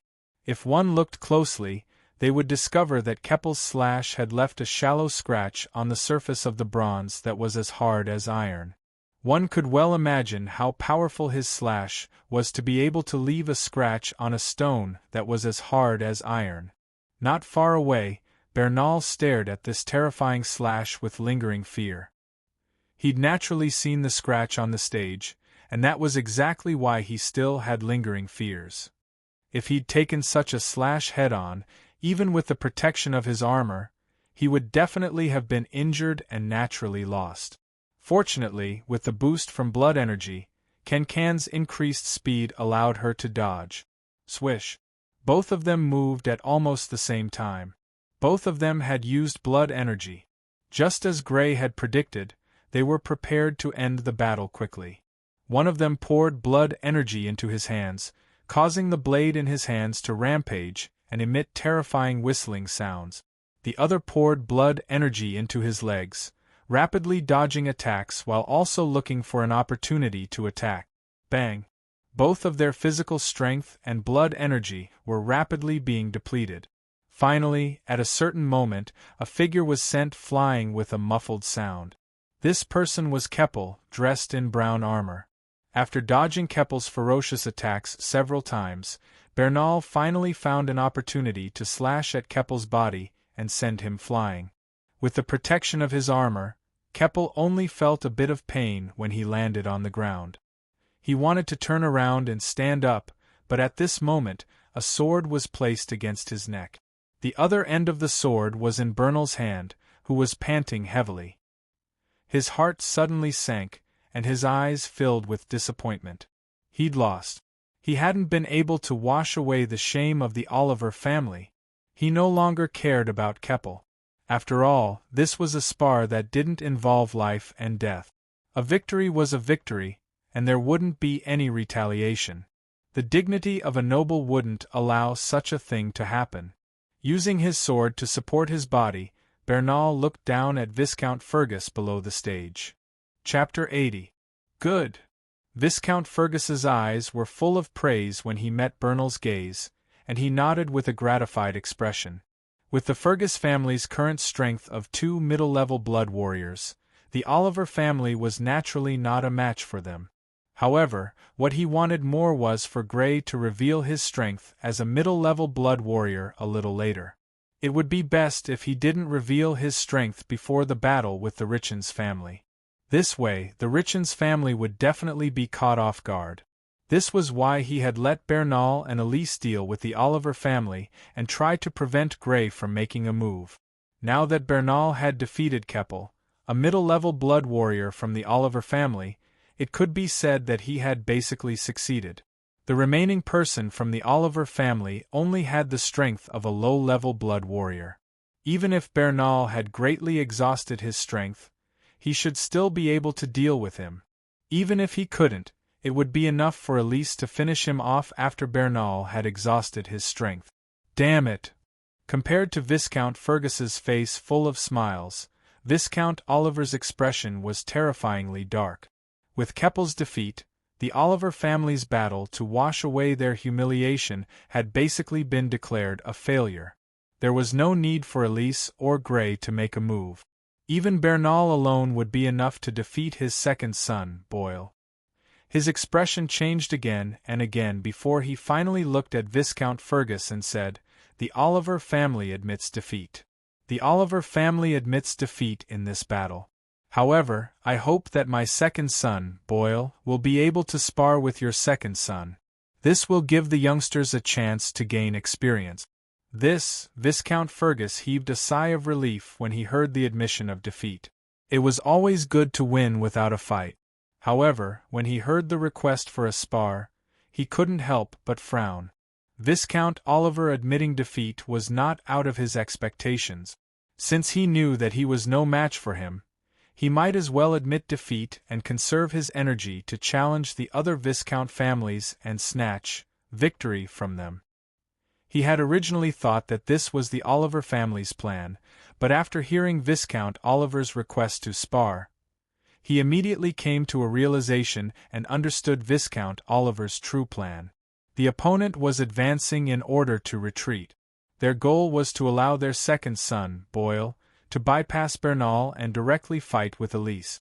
Although the outcome of the battle between the two families had been decided after the Olivier family admitted defeat, if Boyle could defeat Elise in the battle, it would undoubtedly allow the Olivier family to regain some face. On the other hand, the evaluation of the Fergus family was lower. Although the eldest son had won, the second son had lost. It was only one win and one loss. Furthermore, he reckoned that since Viscount Oliver dared to say such a thing, he probably knew that Elise's talent was lacking and was confident that his second son, Boyle, could defeat Elise. He didn't want to agree, but the Count and Viscount families, as well as Zaloyan and Polly, the two descendants of the Marquis family, were present. If he didn't agree, it would weaken the Fergus family's momentum. The Olivier family had already admitted defeat. If they didn't dare to accept a battle that didn't concern the outcome, the Fergus family would undoubtedly be looked down upon by the other families. Good plan.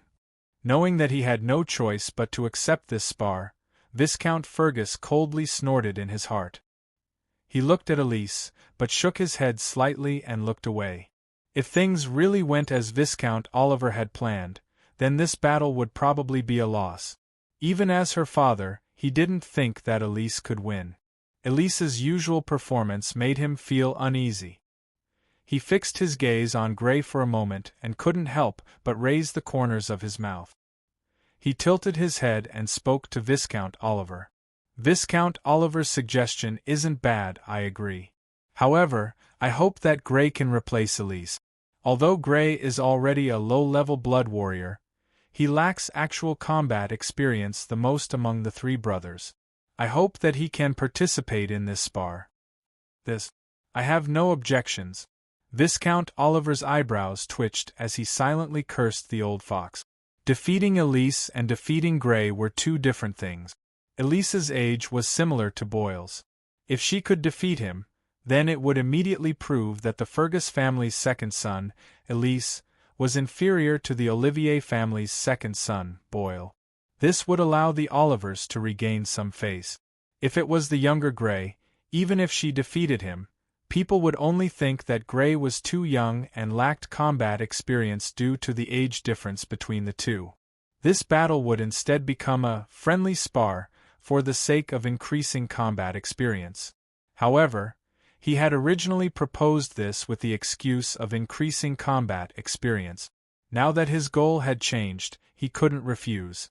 From beginning to end, he had never considered whether Grey would be stronger than Elise. After all, Grey was too young and had only been a low-level blood warrior for a few months. The amount of time he had come into contact with actual combat was even shorter. Grey seized this opportunity and properly experienced a battle of the same level. Seeing that Viscount Oliver had agreed, Viscount Fergus once again turned his head and looked at Grey. "Yes, father." Grey also nodded solemnly. Others might not have been able to hear the emphasis Viscount Fergus had placed on the words "the same level," but how could he not? Moreover, he was an adult after all. How could he not understand such twists and turns? Even if Viscount Fergus hadn't said anything, he knew what to do at this moment. He walked directly to the weapon rack and, like Bernal, picked up an ironwood sword and walked towards the stage. After seeing Bernal's victory, he had originally thought that he wouldn't be needed to fight today. He hadn't expected such a turn of events. However, it didn't matter. The middle-level blood warrior, Keppel, had already been defeated by Bernal. A low-level blood warrior's strength was enough to deal with the low-level blood warrior Boyle. This wasn't arrogance.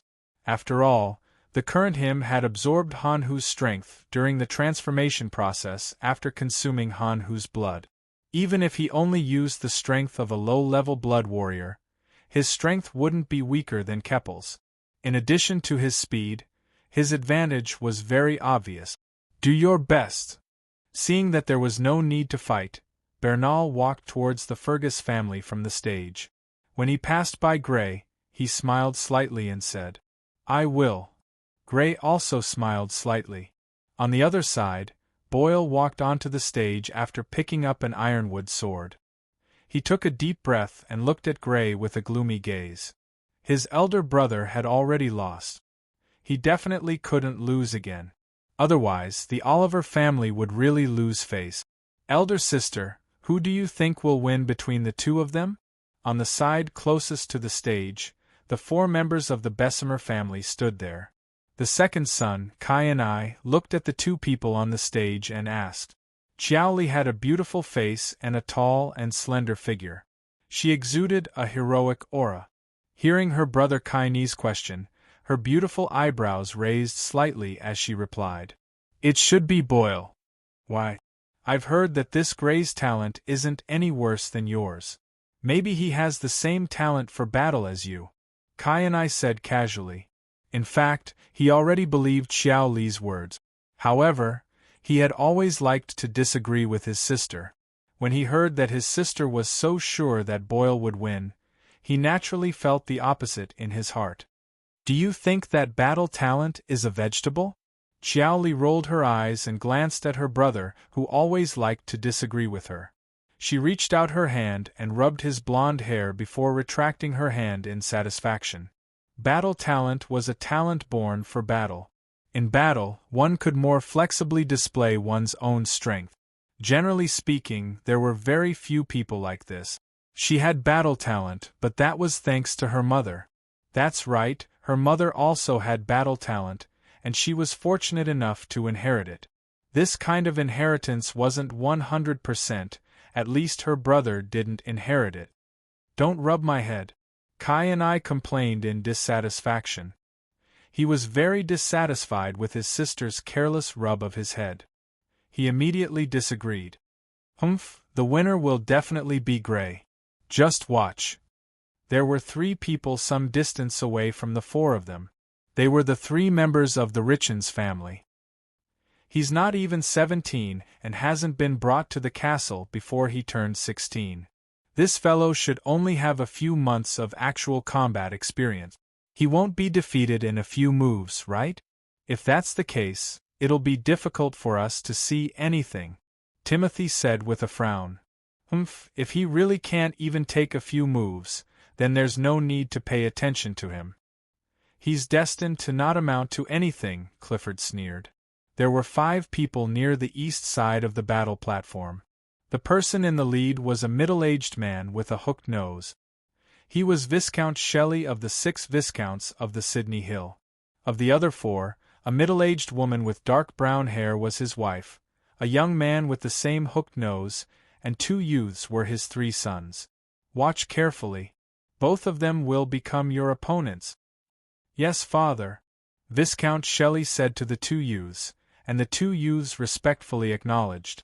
Other than the Viscount families, the other Baron families and Earl families were all watching the 2 people on the battle platform, especially Gray. There were only 6 Viscount families, even in the Marquis of Sydney. A genius, appearing in one of the families, was naturally very eye-catching. It could be said that most of the families present had more or less heard of Gray. Now that they saw Gray fight, they couldn't help but be filled with curiosity. How strong was this genius of the Fergus family? To become a low-level blood warrior in a year, his talent in training was obvious. Chapter 81. On the platform, Boyle had already stomped on the ground and pounced toward Gray. He was 2 years older than Gray and half a head taller than Gray. His build was also slightly larger. He pounced aggressively like a rampaging beast, charging straight at Gray. The saber in his hand was the sharp horn of the beast. Knowing that Gray lacked battle experience, he attacked aggressively, hoping to use his momentum to cause Gray to panic. Ha! Pouncing in front of Green, the ironwood saber in his hand quickly slashed out horizontally. The momentum of his charge made this slash even more powerful than usual. Moreover, he was also quite experienced in battle. When the saber was in front of Gray, it was at its strongest. It could be said that the power of this saber was fully displayed. From this point alone, it was not difficult to see that he was more than just a little stronger than Elise. If Elise were to spar with him, the chances of her losing were at least as high as 90%. It was no wonder that Viscount Oliver would suggest such a spar. Although Boyle's battle talent was not at the level of battle talent, it was definitely enough to be evaluated as not bad. Faced with the aggressive black ironwood saber sweeping toward him, Gray took a hurried step back, as if he had been frightened and was hastily retreating to avoid the attack. But it was this step back that allowed the black ironwood blade to brush past his body. The strong wind it carried even caused his black hair to flutter, but it just couldn't touch him. Was he frightened? Blinded? The eyes of the younger generation of the various noble families below the platform were all filled with suspicion. His dodge just now could be said to be perfect. Even if it had been them, they might not have been able to do it. But why did it seem like he had been frightened and had subconsciously dodged backward? Originally not paying too much attention to this battle and only watching casually, Zero let out a soft cry of surprise in his heart. A strange look flashed through his eyes. Although this young man named Gray had a decent talent for cultivation, he was still too young after all. He had only come into contact with actual combat for a few months, so one could only imagine his combat level. Therefore, he didn't care too much about this battle. If Boyle won, he wouldn't think highly of the Oliver family, because that was how it should be. If Gray lost, he wouldn't look down on the Fergus family, because that was how it should be. Just as Viscount Oliver had thought, this battle had become a pure spar that had nothing to do with benefits. However, when Grey took a step back and cleverly avoided Boyle's slash, his eyes lit up. Many of the aristocratic family scions present thought that Grey's ingenious dodge had been a stroke of luck, but as an upper-level blood warrior who was not far from a ferocious blood warrior, his eyesight was naturally extraordinary. Naturally, he could tell at a glance that this was not luck. This newly emerged member of the Fergus family seemed to be a little different, and this couldn't help but arouse his interest. Of course, in terms of eyesight, Zero was naturally not the strongest among those present. There were also quite a few people present who could tell that Grey's evasion was not a coincidence. At the very least, the patriarchs of the various noble clans could tell that this was not a coincidence. Even outstanding youths like Joey, Clifford, and Timothy had either seen through it or had guessed it in their hearts. It was worth mentioning that Viscount Oliver's expression was extremely ugly at this moment. He was so depressed that he wanted to vomit blood. Was this performance due to a lack of battle experience? Go lie to a blood fiend. Most of the aristocratic family scions thought that Grey's dodge had been a stroke of luck, and Boyle, who was fighting with Grey, was even more so. He didn't mind that his attack had missed. He took a step forward and spun his saber, preparing to slash at Grey from the other side. However, Grey clearly didn't intend to give him this opportunity. Instead of retreating, he advanced. Leaning forward, the ironwood sword in his hand slashed out diagonally, greeting Boyle's neck. Bang! At the critical moment, Bowler raised his ironwood saber in front of his chest to block the sword. However, his hasty block still caused him to stagger back 3 steps. At this moment, his expression finally turned serious. He finally realized that Grey might not be the kind of person who lacked battle experience. But so what if he realized? Grey's attack was far from over. Whoosh! With 3 steps, Grey quickly caught up with Boyle.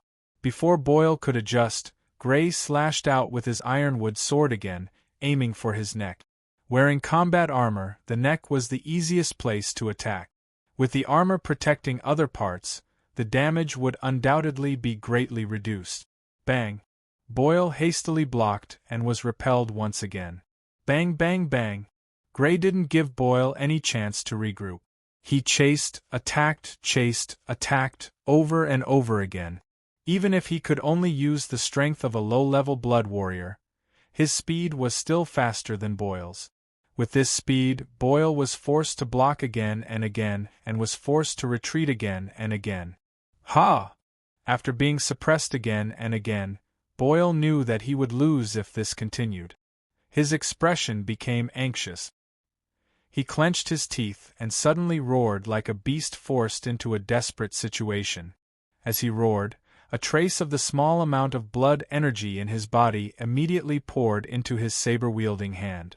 He felt the strength of his saber-wielding hand suddenly increase by a large amount. The ironwood saber, which wasn't considered light before, actually felt much lighter. Full of confidence, he abruptly slashed at the ironwood sword coming at him. An ear-piercing whistling sound immediately rang out in the air. As a low-level blood warrior, after his strength had been amplified by blood energy, he was already comparable to Keppel without blood energy. Whoosh! After slashing out with his saber, Boyle's previous sullenness was swept away. He felt like he was dripping with sweat. After being forced by Grey to the point where he could only block, he had never slashed out so smoothly. Every time, he had to hastily block, and that feeling was truly unbearable. Boyle, be careful. However, at this moment, he suddenly heard his elder brother Keppel's loud exclamation from below the stage. He tilted his head slightly, and the hairs all over his body instantly stood on end. It was as if someone had splashed cold water on his naked body in winter. This was because he already saw a black shadow less than 20 centimeters away from his neck. It was a pitch-black sword without a blade. However, in his eyes, the threat it posed was no less than a blade. His neck was weak to begin with. If he suffered such a heavy blow, even if he didn't die, he would be seriously injured. At this moment, his saber had already slashed out with too much force. He had no time to withdraw his saber to block, let alone dodge. Whoosh! The sound of a strong wind had already slapped against his neck. His muscles tensed, ready to withstand the impact.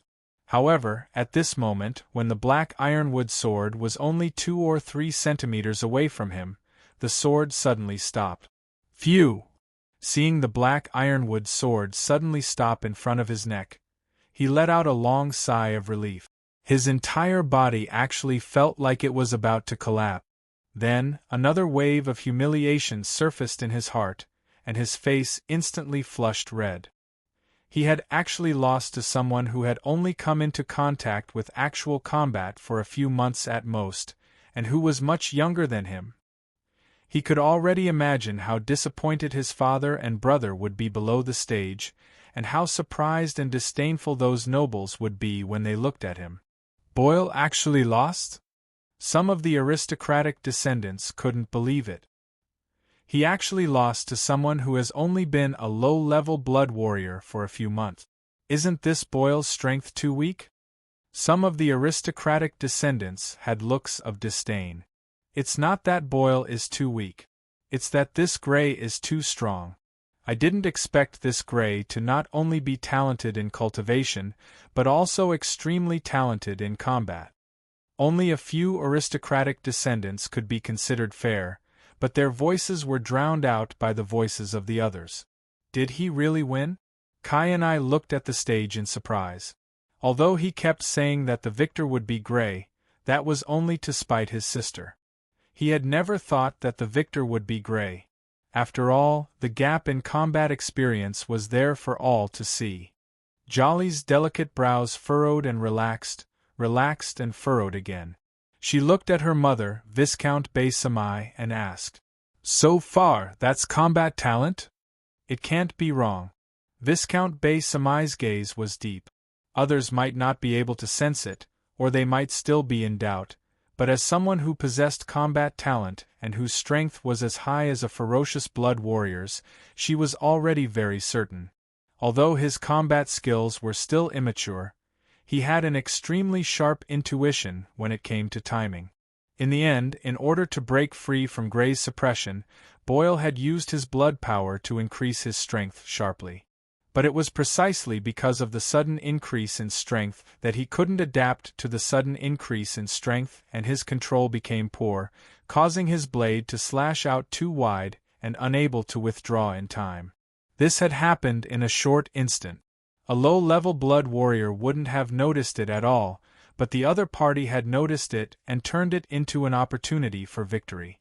After dodging it, he immediately counterattacked and ultimately won. This kind of grasp of timing in battle either required extremely rich combat experience or combat talent. With the other party's age, it was obviously impossible for him to have extremely rich combat experience, so there was no doubt that he had combat talent. On the Richens family's side. "Big brother, what do you think?" Timothy looked at his big brother with a frown. Although he had also guessed that the result would be one-sided, the direction of this one-sided victory was a little wrong. He had guessed that Grey Fergus would be the one to win, but the one who had lost was Boyle Oliver. The result was completely different from what he had expected. Clifford didn't immediately answer. Instead, the expression in his eyes fluctuated, and he turned his head a moment later. "Although he's not a threat to us now, he'll definitely be a big threat in the future. The only fortunate thing is that he's much younger than us. By the time his strength reaches our level, we'll have reached a higher level." On the Shelley family's side. A strong opponent. The two youths that Viscount Shirley had instructed to watch carefully, Bach Shirley and Max Shirley, looked at each other, their gazes solemn. Chapter 82. I suddenly understand what Father meant yesterday. Zero's expression did not change, but his eyes narrowed slightly. This was a sign that he was deep in thought. Yesterday evening, his father had told him not to jump to conclusions so easily. Nothing was absolute until the very last moment. Although he had listened carefully, he did not fully understand. At this moment, however, he completely understood what his father meant. Although Grey Fergus's sudden emergence might not be able to shake the Richens family's advantage in the battle for the earldom, there was no doubt that something unexpected had happened. Grey Fergus! Polly glanced at her brother, who was deep in thought, and then at Grey, who was in the arena. Her expression changed slightly, and she committed this name to memory. Born in the Marquis family, her judgment was not low. Although she could not see that Grey had a talent for battle, she could tell that Grey Fergus was not only talented in cultivation, but also in battle. Why does it feel like the Richens family's difficulty in winning the battle for the earldom has increased by quite a bit? Among the members of Earl Ford's family, an ordinary-looking youth raised the corners of his mouth slightly with a hint of a sinister smile. This battle for the earldom is getting more and more interesting. Among the members of the Smalley family, a youth with dark brown hair could not help but raise the corners of his mouth, his eyes full of excitement. As descendants of earldoms, they watched the battle for the earldom coldly from the sidelines, casually treating it as a wonderful show. No matter which Viscount family won and became an earldom family, it would not affect them much. They had the capital to be an earldom family for so many years. How could a newly promoted earldom family compare to their heritage? Therefore, no matter which family became an earldom family in the end, they would definitely be crushed under their feet. Below the arena, the nobles and descendants all had different thoughts. Grey naturally did not know. He glanced at the pale Boyle, sheathed his ironwood sword, and walked straight down the arena. Although he had only used the strength of a low-level blood warrior in this battle, and even his strength was maintained at the same level as Elise's, some things might have been exposed, such as his combat talent. Combat talent, to put it bluntly, was the ability to understand and read battles. This kind of ability couldn't be stopped just because one wanted to. After all, this was something on the level of thinking. It wasn't something that could be stopped just because one wanted to. Besides, if he really didn't use it, he might not be able to win this battle. Boyle wasn't a weakling like Ellis. After a few years of fighting, his combat experience was already quite mature. On the other hand, Grey himself had only come into contact with actual combat for a few months. Without the help of his innate combat talent and the special power gained from consuming Hanhu's blood, the chances of him winning against his opponent should be 50-50. This was even with the help of his innate combat talent and his rapid increase in combat experience over the past few months. Although he might have been exposed, he didn't care too much about it. Although his innate combat talent had a significant effect in a battle of the same level, its effect was greatly reduced in a battle of a higher level. After all, even if one's mind could keep up, one's body reaction would not be able to keep up. Therefore, even if the Richens family had already noticed his innate combat talent, they probably wouldn't pay too much attention to it. After all, the two descendants of the Richens family were both middle-level blood warriors. Amazing, you actually defeated Boyle Oliver so easily. Looking at Grey walking over as if he was looking at a monster, Baron Harris immediately praised him with a face full of smiles. When I first saw Grey, I thought he would be very powerful, but I didn't expect him to be this powerful. Madame Bess also covered her mouth with one hand, showing her shock as she smiled elegantly. Among the people present, they were one of the few who knew that Grey had the strength of a middle-level blood warrior. The shock in their hearts was even greater. Not only was his innate combat talent terrifying, but his innate combat talent was also not to be outdone. In just a few months of actual combat, he was already able to defeat Boyle Oliver, who had been in actual combat for several years. Without a doubt, this Grey's innate combat talent was equally terrifying. Beside the two of them, Kevin's eyes were full of deep fear and some regret. He still had doubts about whether this guy was a middle-level blood warrior. After all, a middle-level blood warrior who was not even 17 years old was really a little hard to accept. But even if it was just the combat power that he had just displayed, he already didn't have much of a chance of winning. At this moment, he suddenly regretted rashly standing up for his two cousins and provoking this person. If this person held a grudge, he was afraid that he would suffer in the future.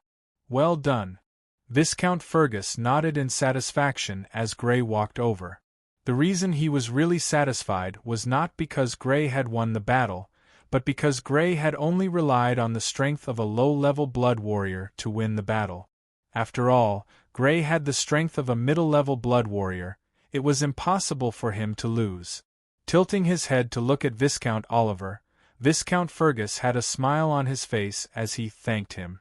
"Viscount Oliver, thank you for providing my family's Grey with this opportunity to learn from each other." "You're welcome." Viscount Oliver's face was ashen, his eyes almost spitting fire. He could no longer maintain his aristocratic elegance as he spoke through gritted teeth. "Then we'll take our leave."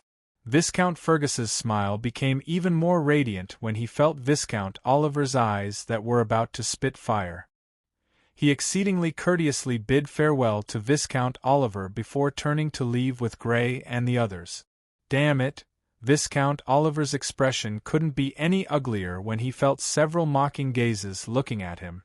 It was obvious that his Oliver family had suffered a crushing defeat in today's battle with the Fergus family. Moreover, his disgraceful performance had been seen by the Marquis' eldest son, Zeloyan. If they couldn't obtain victory in the following battles with the other Viscount families, the Oliver family's special resource quota for the next few years would likely be greatly reduced. "Let's go." Viscount Oliver glanced unhappily at his defeated eldest son and second son. He truly didn't have the face to continue staying here, and turned to leave with the rest of the Oliver family. Following the departure of the Fergus family and the Oliver family, the other noble families also dispersed one after another. Among the noble families that had dispersed, there were 4 people that Grey and the others were familiar with. The person in the lead was a man with a medium build and short gray hair. The other person was a beautiful middle-aged woman with long blonde hair that was slightly curled. The other 2 were a young man in his early 20s and a youth about the same age as Elise. Both of them also had gray hair. These 4 people were Viscount Locke Dresden Locke, Viscount Knock's wife, Blanche Lewis, Viscount Locke's eldest son, Aylford Locke, and Viscount Locke's second son, Morley Locke. They'd arrived in the morning and learned that the Fergus family and the Oliver family were fighting as soon as they arrived, so they hurried over. Unlike the surrounding noble families that were fervently discussing this battle, the 4 of them didn't have the slightest bit of discussion as they watched the battle between the Fergus family and the Oliver family. They walked back silently and returned to the living quarters that the Sidney family had arranged for them. They entered the living room, waved the servants away, and closed the door before someone finally spoke. "Father, did that Grey use the strength of a middle-blood warrior just now?" Morley frowned slightly and asked uncertainly. "No." Viscount Knock shook his head and said with absolute certainty.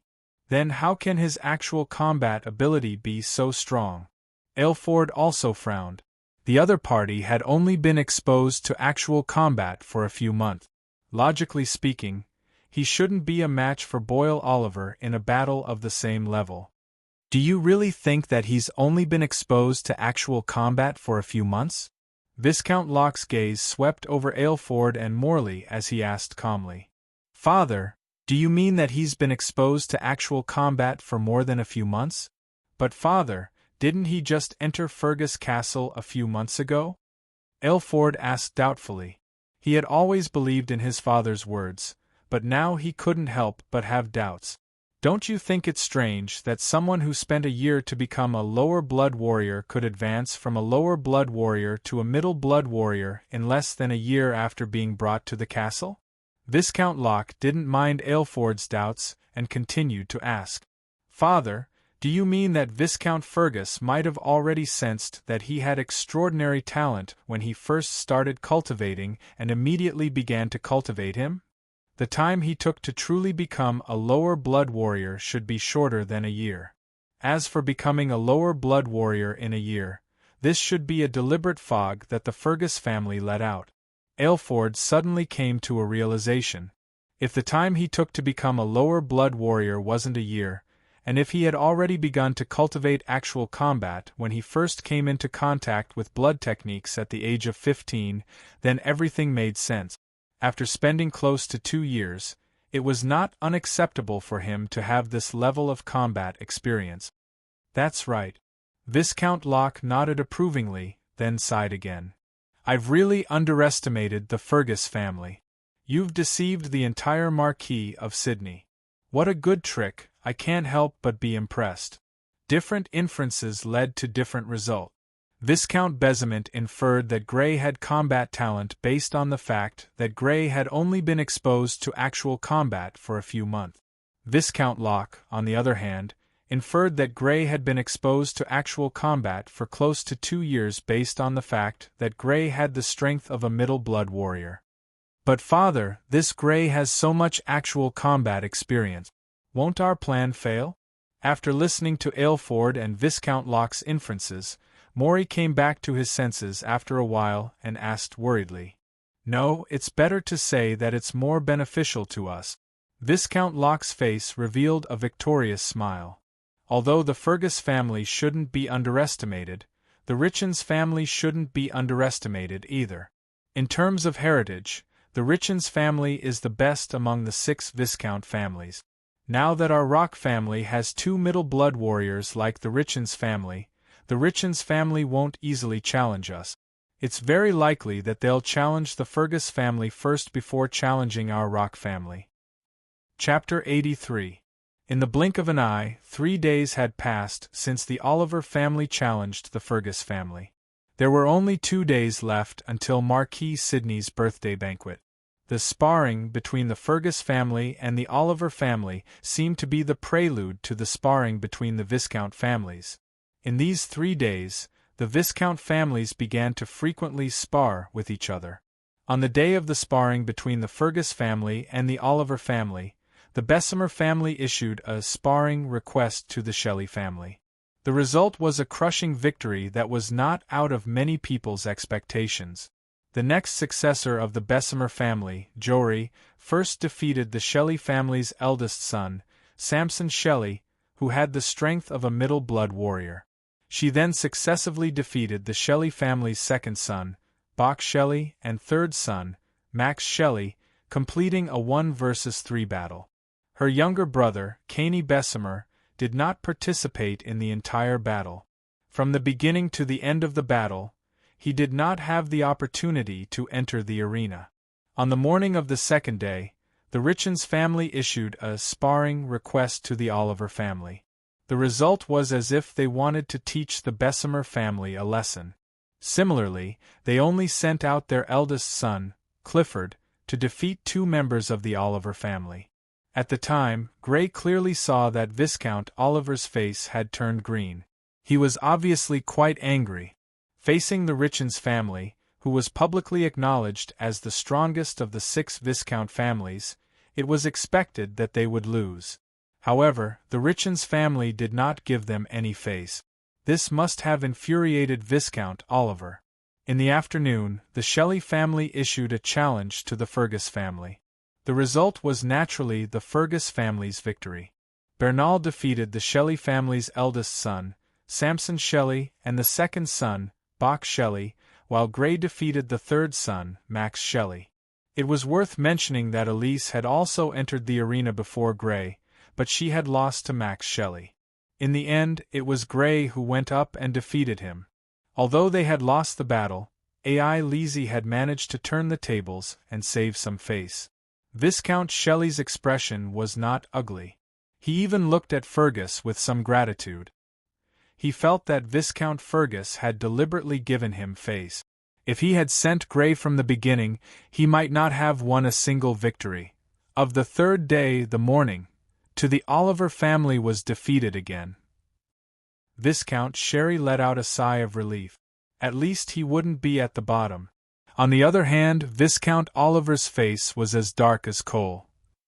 Although the battle between the Viscount Oliver family of If nothing unexpected happened, from next year onwards, the Sidney family's special resources to the Oliver family would definitely be greatly reduced. The reason the Sidney family gave special resources to the other noble families was to nurture them and make them stronger. This would increase the overall strength of the Marquis of Sidney. Since the Oliver family's potential was limited, they would naturally reduce some of their special resources. Phew! Gray exhaled and stopped practicing the blood technique, Wind Wolf. There was only a small amount of sweat on his forehead, as if he had just done a little warm-up exercise. In fact, that was the case. He had only cultivated the blood technique twice before he stopped cultivating it. His current limit was the 4th time, and he was close to completing the 3rd posture. Practicing the blood technique twice in a row could only be considered as a warm-up exercise for him at the moment. The reason he did this was to conserve his energy for the challenges that could come at any time. So far, the Fergus family had already been challenged by the Oliver family and the Shelley family. The remaining families that had yet to be challenged were the Richens family, the Rock family, and the Bessemer family. The Richens family and the Rock family each had 2 middle-level blood warriors. Naturally, they were formidable opponents. Even the Bessemer family would not be easily defeated. Among the 6 Viscount families, the Likens family was still the one with the strongest comprehensive strength among the younger generation. As for the other families, even the Locke family, which had already displayed the strength of 2 middle-level blood warriors, was still not thought highly of. However, the most powerful of the younger generation among the 6 Viscount families was not one of the 2 from the Richens family. It was Jolie from the Bessemer family. Her mother, Viscount Bessemer family, was recognized as the most powerful of the 6 Viscounts. When she was young, she had achieved the feat of defeating 2 opponents of the same level by herself. She was not weak either. Although she had not achieved the feat of defeating 2 opponents by herself, she had a record of never losing against the strongest of the younger generation among the other 5 Viscount families. If he really faced this person, Bernal was not certain, but there was at least a 70% chance that he would not be able to hold him off. He could not avoid revealing the strength of a middle-level blood warrior. Gray, in the distance, someone suddenly called his name. He turned his head and saw Bernal running in his direction. "Brother Bernal, is there a challenge?" he hurriedly asked. "There is, but it's not us. It's the Rock family who has issued a challenge to the Bessemer family." Bernal nodded and shook his head. "Father told me to inform you to go watch together." "Okay." Gray nodded. Whether it was the Bessemer family or the Rock family, they were both formidable opponents. Now that these 2 families were challenging each other, he naturally could not miss it. He did not sweat too much and did not need to take a bath immediately. After wiping himself with a wet towel, Gray followed Viscount Fergus and the others to the battle platform. When he arrived at the battle platform, he found that the Rock family and the Bessemer family had already arrived. Of course, there were other families as well, including Zeloyan, the eldest son of the Marquis. In the past few days, he had never been absent from the battles between the various Viscount families. His purpose was self-evident. But what was different this time was that besides the young Lady Polly, there was also a young man of about 20 years old wearing a navy blue suit beside him. "That's the Marquis' second son, young Master Manel. I heard that he doesn't have a good relationship with young Master Zeloyan. I didn't expect him to come with young Master Zeloyan this time." Seeing Gray's confusion, Bernal whispered into Gray's ear. "Don't have a good relationship?" Hearing about the relationship between the 2, Gray was not too surprised. Among nobles, it was common for children to have bad relationship. For example, in the Fergus family, he did not have a good relationship with Elise, and his relationship with Caroline could only be considered average. His relationship with Bernal was more subtle, and the only one who was extremely good was Sarah. The reason was that they did not have the same father and mother.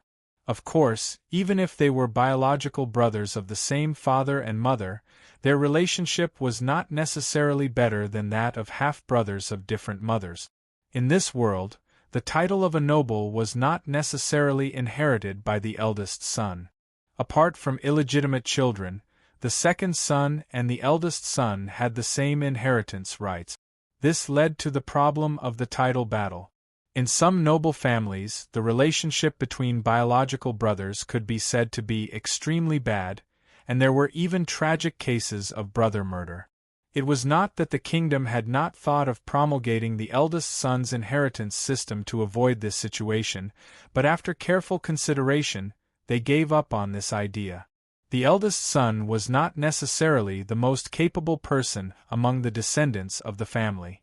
If someone without much ability was forced to take the position of the head of the family, the conflict and dissatisfaction it would cause would be even greater, and it could even lead to the destruction of the family. "Sister Xiaoli, you can do it!" A voice of encouragement pulled Gray back from his contemplation. It was Sarah who had spoken. Gray looked at the platform and saw that there were already people there. It was Xiaoli and the eldest son of the Rock family, Alfred. He turned his head to look at Sarah, only to see that this young girl was looking at Xiaoli on the platform with a face full of admiration. She was a living example of a groupie in his previous life. After hearing about Xiaoli's powerful achievements, Sarah, who was also a girl, clearly admired Xiaoli. She had been calling Xiaoli Sister Xiaoli these few days and had almost forgotten about her biological brother. He glanced at the Fergus family and found that one person was missing. He could not help but ask, "Sarah, why don't I see Sister Caroline?"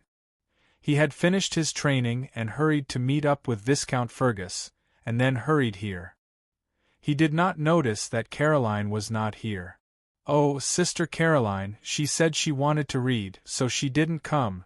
Her eyes still fixed on Xiaoli on the platform, Sarah said perfunctorily. "That girl." Seeing that she could not look away, Gray shrugged helplessly and looked back at the platform. On the platform, Xiaoli and Alfred were already fighting. The weapon in Xiaoli's hand was an ironwood spear without a spearhead and was more than 2 meters long, while Alfred's weapon was 2 daggers more than 20 centimeters long. Chi, the ironwood spear in Xiaoli's hand made a chi sound, like a black snake with fangs, like a poisonous snake spitting out its pistol, piercing through the air and piercing towards Alfred's chest. With 2 daggers in hand, Alfred was cautious and his eyes were full of caution. Whoosh!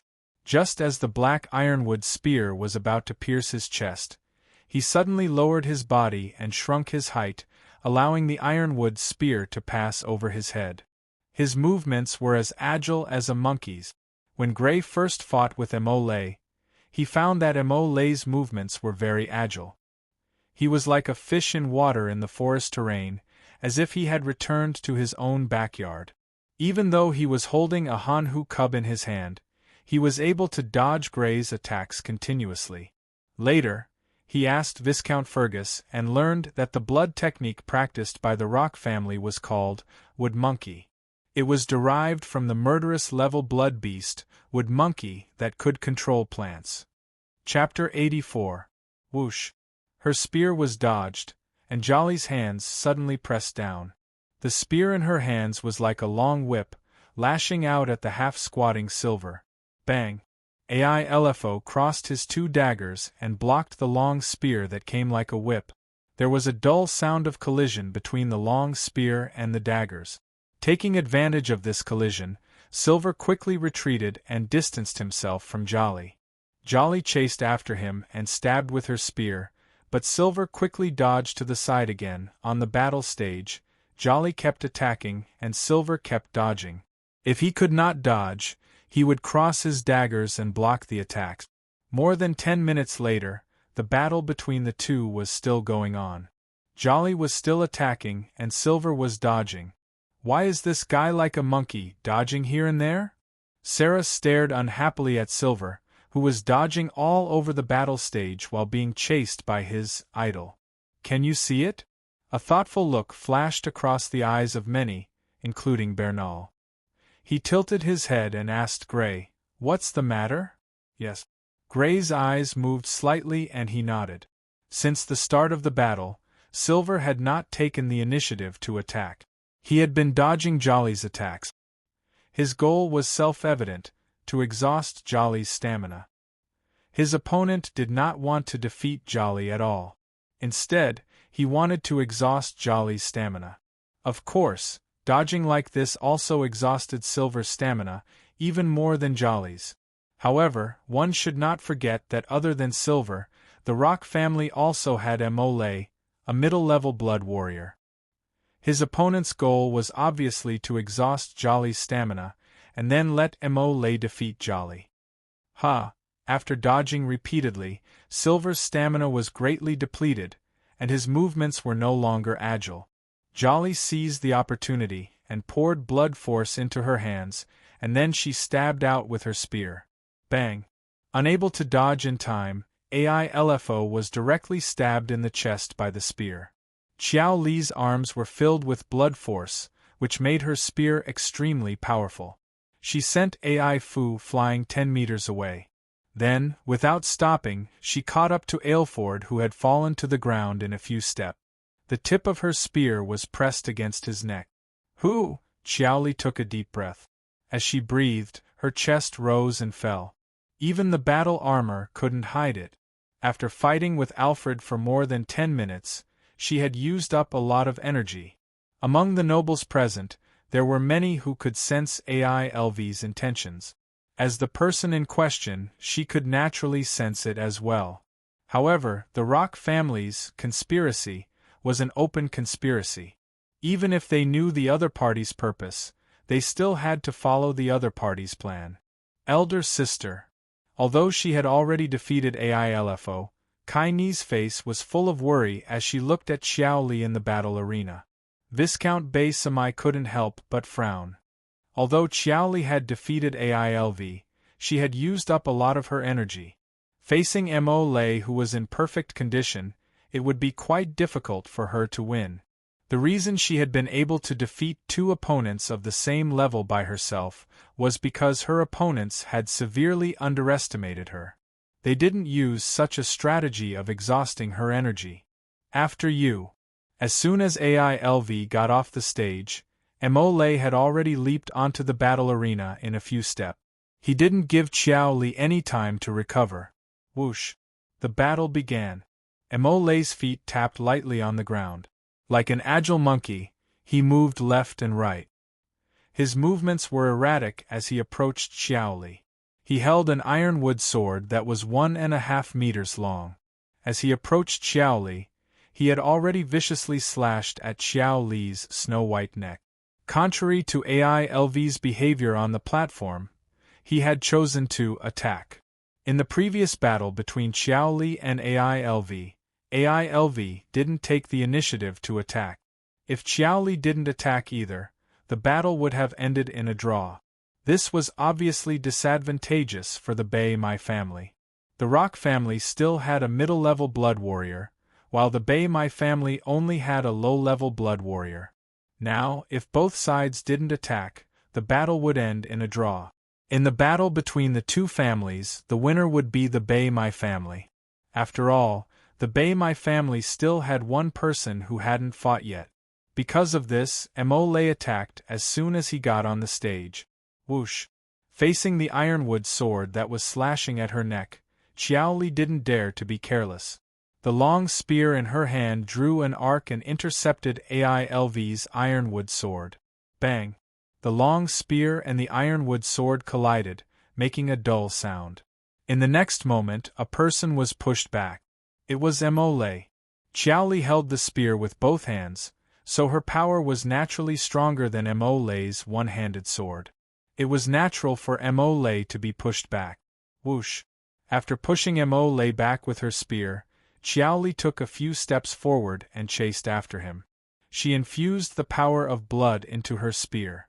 The black ironwood spear was like a 2-meter-long poisonous snake as it attacked Emole. Her stamina was greatly depleted, so she had to end the battle quickly. Otherwise, her stamina would be the first to give out after a battle with Emole. Facing the long spear that was imbued with blood power, Mo poured blood power into his body. In an instant, his body was as agile as a monkey. With a twist of his body, he barely dodged the long spear. His speed wasn't fast, but his body was extremely agile. Whoosh! After the spear missed, the long spear immediately swung horizontally. This time, Mo didn't dodge. Bang! However, he still held his sword horizontally to block the spear. Although he was still pushed back, he nimbly shifted left and right. As he stabilized his body, the sword in his hand was already thrusting towards Xiaoli. Bang! Xiaoli swung her long spear and blocked the sword. However, she only blocked it and didn't manage to push Mo back. Moreover, it was obvious that her breathing was getting heavier. Xiaoli is going to lose. Seeing this, Gray secretly shook his head. The great depletion of her stamina had seriously affected Xiaoli's ability to unleash her strength. Under normal circumstances, the spear just now should have been able to push Mo back, but it didn't. Obviously, the great depletion of her stamina had reduced her strength by a lot. Indeed, Mo, who wasn't pushed back, rushed along the body of the spear and was already in front of Xiaoli. Although Xiaoli was already dodging backwards, the great depletion of her stamina had obviously reduced her speed greatly. Bang! Without any intention of holding back, Mo poured blood power into his hand and slashed Xiaoli with his sword. Xiaoli was directly thrown out of the fighting stage. How can this be? Sister Xiaoli lost? According to the rules, being thrown out of the fighting stage was considered a defeat. Therefore, Xiaoli was defeated without exception. Sarah stared blankly at Xiaoli, who had fallen to the ground. Her eyes were filled with disappointment. There were very few powerful blood warriors among women. If there were, they would generally be idolized by other women. Now that Sister Xiaoli, whom she idolized, had been defeated, one could imagine the disappointment in her heart. She's already very powerful. Don't forget, she previously defeated an opponent of the same level and expended a lot of stamina. Stroking the dejected Sarah's head, Gray softly consoled her. Yes, if Sister Sarah hadn't expended so much stamina to defeat Alfred, this Mo definitely wouldn't have been Sister Sarah's match. Hearing Gray's explanation, Sarah's mood finally improved. On the side of the three children of Marquis Sidney. Big brother, this Rock family is too shameless. Polly's face was filled with dissatisfaction. If Alfred hadn't deliberately depleted Sister Sarah's stamina, Sister Sarah definitely wouldn't have lost. Polly was clearly very dissatisfied that her own gender had been defeated by despicable means. It's indeed a little opportunistic. Zaloyang also raised his eyebrows slightly. Big brother, I don't agree with you. Next to him, Manel's face revealed a trace of mockery. A win is a win, a loss is a loss. What opportunistic is there to talk about? If it's on the battlefield, do you expect the enemy to not be able to dodge? But this is not the battlefield. The purpose of the sparring is to evaluate their strength and potential. Zaloyang tilted his head and said coldly. You can't say that. If it's not the purpose of the sparring now, do you expect it to be the purpose of the sparring after it's on the battlefield? Manel didn't back down at all. Big brother, second brother, both of you should stop talking. Polly glared at her big brother and second brother with dissatisfaction. At the same time, she felt helpless. Whenever the two of them were together, they would inevitably quarrel. This was already the norm in the Sidney family. Just as Gray was caressing his sister, suddenly, he seemed to have sensed something and looked up. On the battle stage, Mo, who had just defeated Xiaoli, was looking at the Fergus family. To be precise, he was looking at him. His eyes were full of provocation and a trace of coldness. Gray frowned. He was being targeted. Last time, when they were fighting for the cub of Hanhu, he had fought with Mo. However, at that time, Mo was holding Hanhu in his arms, so he had a small advantage. Obviously, this Mo must be holding a grudge and wanted to take revenge. He shook his head and looked away. It wasn't that he was afraid of Mole, but that he didn't want to pay attention to him. When they were fighting for the cub of Hanhu in the Red Leaf Forest, he didn't have much confidence in facing Mole. After all, he had just become a middle-level blood warrior and had only been exposed to actual combat for a short time. Even if he had combat talent, he didn't have much confidence. Combat talent wasn't omnipotent. To put it bluntly, it was the ability to observe and read battles. If one lacked actual combat experience, the effect it could have was limited. Chapter 85. Father, we may have underestimated the Rock family before. Seeing that Mori had finally defeated Jolly and the Rock family had won the battle, Clifford's face was filled with dread. Indeed, we have underestimated them. Viscount Lycan's eyes flickered slightly. Although they had defeated the Bessemer family through strategy, there was no doubt that whether it was the Rock family's eldest son, Aylford Locke, or the Rock family's second son, Maury Locke, both of them had considerable battle experience.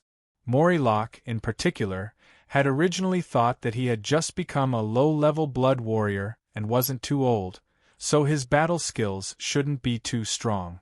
But now it seemed that even if he wasn't as good as the eldest son, Aylford Locke, he wasn't too far off.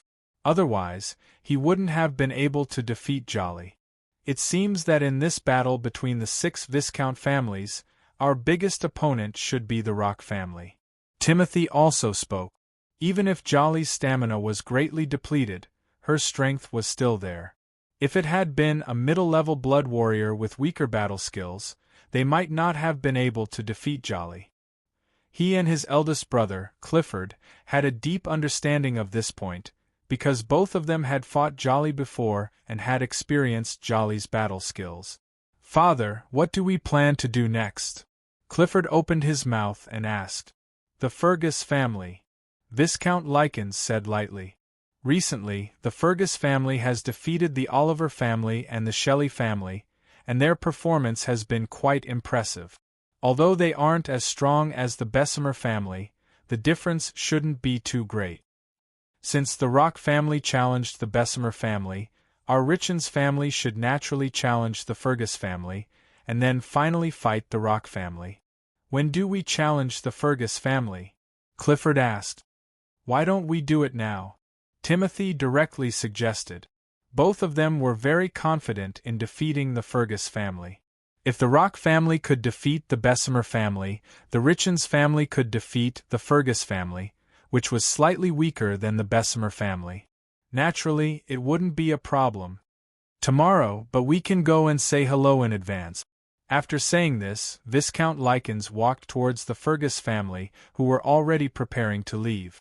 Clifford and Timothy followed. Viscount Lycans. Seeing the 3 members of the Richens family walking over, Viscount Fergus couldn't help but stop in his tracks. Viscount Fergus, I would like to invite the Fergus family to spar with my Richens family tomorrow morning. Viscount Fergus said indifferently when he arrived in front of him, but he clearly had a condescending attitude and a trace of contempt. All right, the Fergus family agrees. After taking a deep look at Viscount Fergus nodded heavily in response. He then turned around and left with Gray and the others. Viscount Lycan's condescending attitude and his confident expression made him very unhappy. However, now was not the time for a war of words. He believed that the Fergus family's performance tomorrow would definitely surprise Viscount Lycans. He was already looking forward to seeing their expressions tomorrow. Sensing Viscount Fergus' dissatisfaction, Viscount Lycans sneered and shook his head slightly. It seemed that defeating the 2 Viscount families, Oliver and Shelley, in a row had already made the Fergus family arrogant. But it didn't matter, they would be able to re-evaluate themselves tomorrow. The Oliver family and the Shelley family were only at the bottom of the Viscount families. Tomorrow, the Fergus family would be able to recognize the gap between them and the Richens family, the head of the Viscount families. He believed that they would be able to correct their attitude at that time. They've only defeated 2 families at the bottom, yet they've become so self-righteous. What the hell? Cliff and Timothy also had disdainful expressions on their faces as they muttered softly. They had already decided that not only would they defeat the Fergus family tomorrow, but they would also teach the Fergus family a lesson and let them understand the huge gap between them and the Richens family. They've already found them. The scene of the Richens family walking towards the Fergus family was naturally seen by many of the families present. The Rock family was naturally one of them. It would be better to say that the Rock family had been paying attention to the Richens family and the Fergus family. As you expected, Father, the Richens family has found the Fergus family. Now, it's time to see whether the Richens family or the Fergus family is better. Although he had suffered a defeat, he didn't have much disappointment on his face as he spoke. He wasn't Xiao Li's opponent to begin with. He was already extremely satisfied that he was able to delay Xiao Li for a period of time and consume a large amount of Xiao Li's stamina to win for Mo Lei. I actually hope that the Fergus family will win in the end. Mo Lei, who had put his ironwood sword back on the weapon rack, walked over and spoke. Just as Gray had thought, he was indeed still brooding over the loss he suffered at the hands of Gray last time. Otherwise, he wouldn't have looked at Gray provocatively on the platform. Let's go. They should have already discussed the battle tomorrow morning. We'll come back tomorrow morning, Viscount Locke said with a slight smile. Whether the Richens family won in the end or the Fergus family won in the end, it was all the same to the Rock family. With the current strength of the two families, they would definitely have to go all out in order to win. It would be best if there were injuries in the process. Even if there were no injuries, the winning side would inevitably consume a large amount of stamina and blood force. They might not be able to fully recover in one night. There were only 2 days left to the Marquis birthday banquet. There was obviously no time to fight the next day. This was the Rock family's opportunity. Facing an opponent who had not recovered their stamina and blood force, as long as the Rock family didn't make any mistakes, their chances of winning were extremely high. The next morning, after breakfast, Gray didn't practice blood technique. Instead, he wore a gray combat suit and warmed up slightly. Bernal and Elise were the same as him. The three of them, especially Bernal and Elise, were a little nervous. The Richens family was the strongest among the 6 Viscount families in terms of overall strength. 2 of their descendants were already adults and had been middle-level blood warriors for many years. Whether it was strength or battle experience, they could be said to be extremely strong. Even with Gray, a hidden middle-level blood warrior, in their opinion, they only had a 50% chance of winning. It might even be less than 50%. After all, Gray was relatively lacking in battle experience. Are you all ready? Viscount Fergus, who was dressed in a brown suit, walked over and asked. We're ready. Gray and the other 2 replied in unison. That's good. Viscount Fergus's gaze swept over Gray and the other 2 and said after some thought. Don't feel too much pressure. After all, the Richens family is the strongest Viscount family in terms of overall strength. It would be a surprise if we win, but it wouldn't be a surprise if we lose. This time, we only need to show the full strength of the Fergus family, and we'll definitely be able to attract the attention of the Sidney family. At this point, he looked at Gray. Especially you, Gray. You're already a middle-level blood warrior before the age of 17. Even if we lose, Marquis Sidney will consider your potential and will definitely give some resources to the Fergus family. Yes. Gray nodded. However, what he wanted more was to help the Fergus family defeat the Richens family. Right now, he and the Fergus family were in the same boat. The more resources the Fergus family received, the more resources he would receive from the Fergus family. Indeed, with the potential he had shown, even if he lost, the Fergus family would still receive some preferential treatment. However, this obviously wouldn't be any better than defeating the Richens family. The Sidney Marquis family's resources were based on one's potential, but they would also look at one's strength. Moreover, strength was the key. Otherwise, people would feel that it was unfair. After all, potential was too illusory. It might not necessarily be converted into battle strength. There were too many uncertainties. Let's go. Viscount Fergus nodded and led Grey and the others out of the residence. Viscount Fergus and Grey weren't the only ones in the group. There were also Sarah, Madame de Milan and Caroline, who hadn't gone to watch the battle yesterday afternoon. She naturally wouldn't be absent from a battle that concerned her family's interests. When the Fergus family arrived at the battle stage, there were already many families waiting nearby. However, there was no sign of the Richens family. Grey and the other two relaxed and waited. One after another, more families arrived. The Bethel family, the Knock family, one Viscount family after another arrived. In the end, all the Viscount families had arrived except for the Richens family. The Fergus family had been here for quite some time, but the Richens family still hadn't arrived.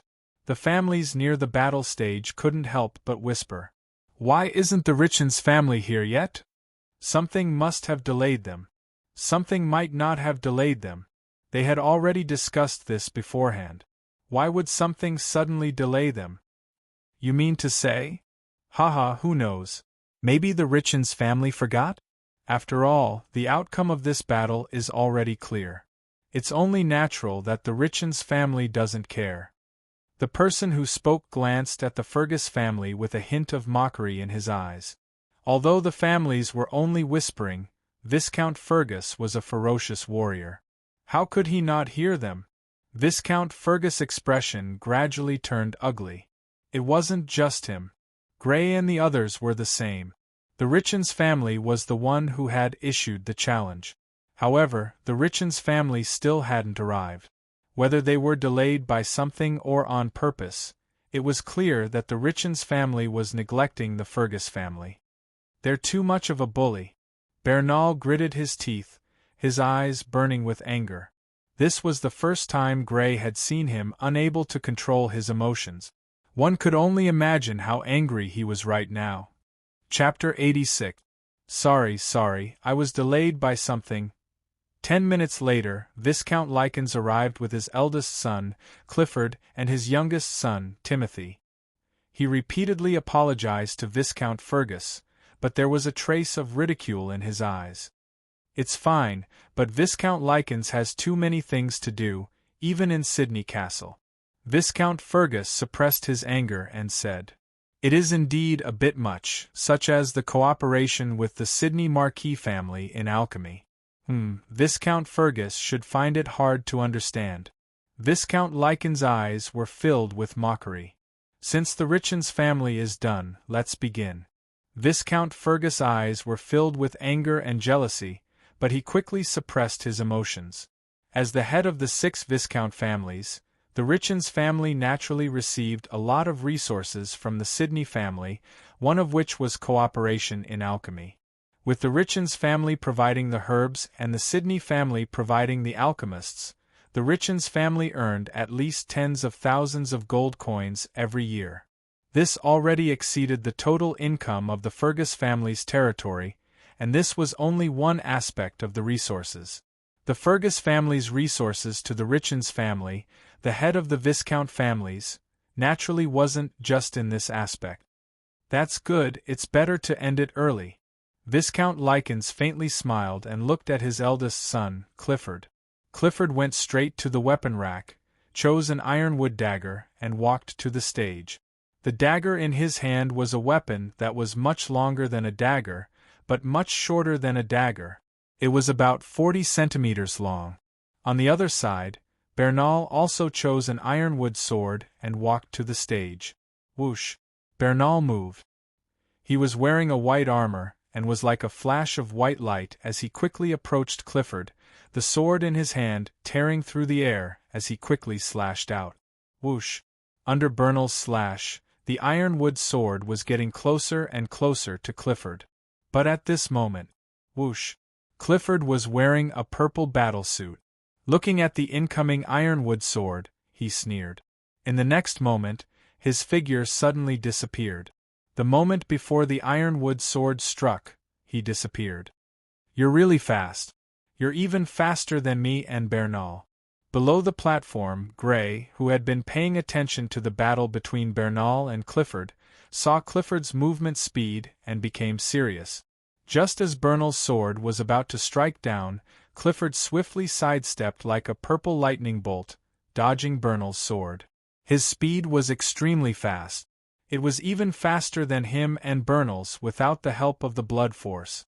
This was the first time he had seen someone at the same level move faster than him ever since he started practicing the blood technique Wind Wolf. A few days ago, Viscount Fergus had already informed the Richens family that the blood technique they practiced was wind-chasing leopard.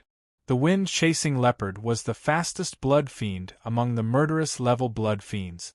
Its adult speed was even comparable to some of the mad level blood fiends. At that time, he knew that Clifford and Timothy were faster than him and Bernal, but he did not expect them to be so much faster. Whoosh! On the platform, Clifford, who had dodged Bernal's attack, appeared beside Bernal with a whoosh. The dagger in his hand viciously slashed at Bernal's neck. Although he was slower than Clifford, Bernal was still practicing the blood technique Wind Wolf, which was known for its speed. Sensing the attack coming from the side, Bernal quickly turned around and blocked with his sword. Bang! The dagger slashed at his neck and hit the sword. Bernal took 2 steps back to dissipate the force on his body. Clifford, on the other hand, used the reaction force to increase the distance between them and went behind Bernal. Although his speed is extremely fast, his strength is extremely average. He should be weaker than Bernal. Bernal hastily blocked, but his action of only taking 2 steps back was seen by Gray. He already had an idea about Clifford, who practiced the blood technique Windchaser Leopard. His speed was fast, but his strength was average. He should be on the same level as them who practiced Wind Wolf. In terms of strength, he was weaker or even weaker. Of course, this did not mean that one could defeat him just by knowing this. Bernal must have also sensed that his opponent's strength was not as good as his, but there was nothing he could do. His opponent was simply too fast and didn't want to fight him head-on. The way the two of them fought now was exactly the same as the way the Fergus family and Oliver family had fought a few days ago. However, it was the other way around. The slower one was Bernal. Bang! The dagger once again attacked Bernal from behind. Bernal turned around and blocked the attack with his sword. Clifford quickly retreated again and attacked Bernal from another direction. Bang! Bang! Bang! Afterwards, Clifford attacked Bernal from all directions, but they were all blocked by Bernal. Seeing this scene, Gray was secretly anxious. It was common sense to lose if one kept defending. Bernal was currently in a passive state and had no chance to attack. If this continued, there would be a time when he would lose. Bang! Sure enough, it didn't take long for a hole to appear in Bernal's defense. Although he protected his neck, Clifford's dagger still landed on his chest. Bang! Bernal was sent flying several meters away by the saber and fell on the fighting ring with his back on the ground. Whoosh! Clifford naturally wouldn't miss this opportunity. His figure in purple armor was like a bolt of purple lightning as he quickly approached Bernal and swept his dagger towards Bernal's throat. Bang! The dagger swept the ground with an explosive sound. The moment the dagger swept down, Bernal stood up in a half-crouch. His legs suddenly expanded, and he quickly moved several meters to avoid the dagger. He was forced to use the blood force. Below the stage, Gray's eyes were solemn. Naturally, it was impossible for Bonner's speed to suddenly become so fast. In that instant, he had used blood power to increase his movement speed.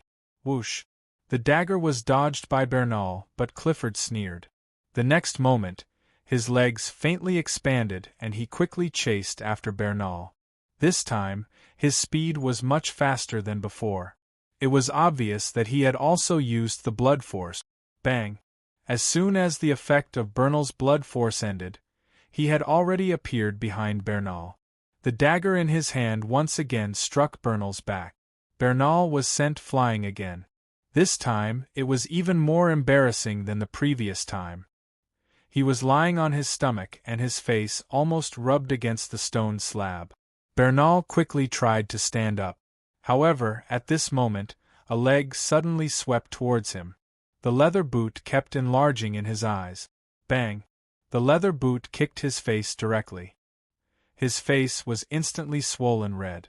He even slid diagonally and fell off the stage. Brother Bernal! Brother Bernal! Gray and the others' faces changed instantly.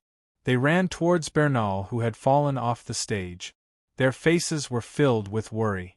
The few of them quickly helped Bernal up.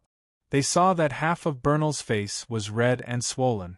He even spat out a mouthful of blood. Although his teeth didn't fall out, his gums must have loosened. Otherwise, he wouldn't have spat out blood. Sorry. I didn't hold back. Clifford walked to the side of the stage and said with an apologetic face. Viscount Fergus looked at Clifford with a gloomy face. Gray also suddenly raised his head and stared coldly at Clifford. Just now, at the last moment, Clifford only needed to put his dagger on Bernal's neck to win. However, he kicked Bernal off the stage and directly kicked Bernal's face. It was impossible to believe that this wasn't intentional. Aren't you too ruthless? Gray said coldly. Looking at Bernal, who was injured like this, a flame of anger suddenly ignited in his heart.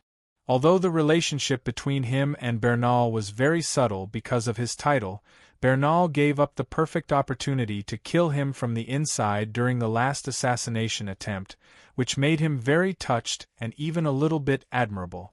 Now that he saw Bernal being beaten like this, the flame of anger in his heart suddenly rose. Didn't I say that I didn't hold back for a moment? On the stage, Clifford looked down at Gray from above and spread out his hands. His face was full of innocence, but his eyes were clearly mocking. Do you still want to fight? Is my next opponent you? Gray stood up and was about to walk to the stage, but at this moment, someone had already picked up Bernal's dropped sword and jumped onto the stage before him. This person was Elise. Whoosh! At this moment, Elise's eyes were red and her face was full of anger. Blood force poured into her legs, and she quickly rushed toward Clifford with the sword in her hand.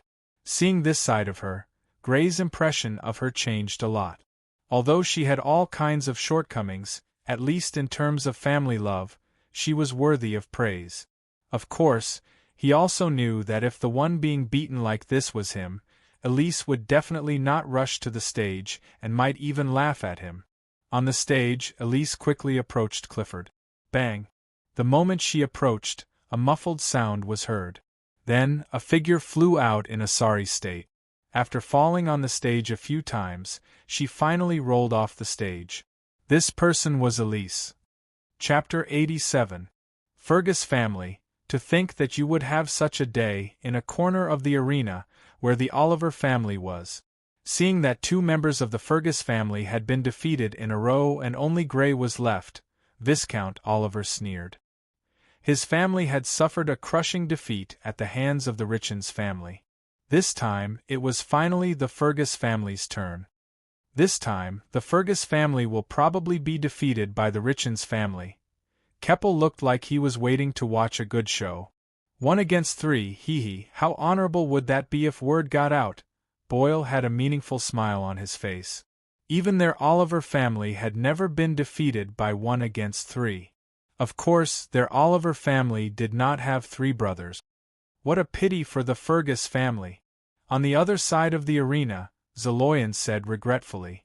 Just like the Rock family, the Fergus family also had a genius descendant. Unfortunately, this genius descendant had yet to mature and could not share Bernal's burden. Otherwise, against the Richens family, the Fergus family would not necessarily be unable to fight. In comparison, the Rock family was much better. Their genius descendant had matured and already possessed the strength of a middle-level blood warrior. The battle between these 2 families tomorrow would probably be very interesting. It is indeed a pity. Polly also sighed slightly. The Fergus family's disadvantage was that the younger generation was relatively young. On the other hand, the two descendants of the Richens family were already in their 20s and had been middle-level blood warriors for many years.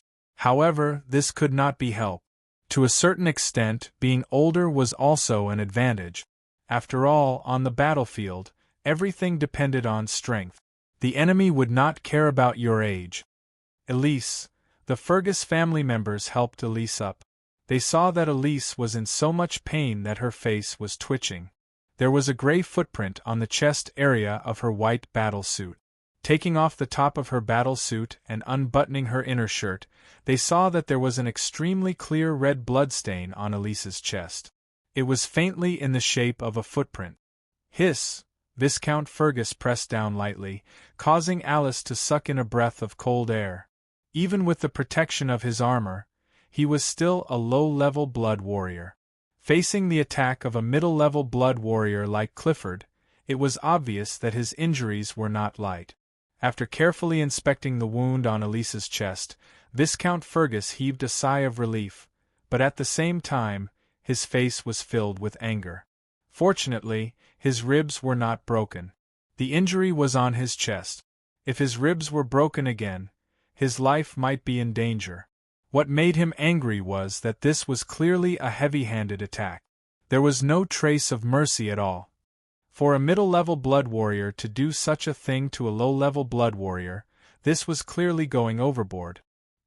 He glanced coldly at Clifford, who was still looking at him with a mocking gaze, then turned to look at Gray and said, "Be careful, but if there's a chance, I know." Gray nodded solemnly. Although Viscount Fergus did not finish his words, he could guess what Viscount Fergus wanted to express, because this was exactly what he wanted to do now. The Richens family's actions were no longer just a simple spar. Whether it was against Bernal or Elise, they were obviously heavy-handed. Picking up the ironwood sword that Elise had dropped on the ground, he leapt lightly onto the stage. Looking up at Clifford, he saw that Clifford was also looking at him. The ridicule in Clifford's eyes could not be clearer. Not far from the four members of the Fergus family, the four members of the Bessel family stood. "Sister, this Richens family has gone overboard," Kyanai said with her delicate brows furrowed. "They have indeed gone overboard." Chiaoli also raised her brows slightly and said. Viscount Bessel did not say anything, but he also raised his brows.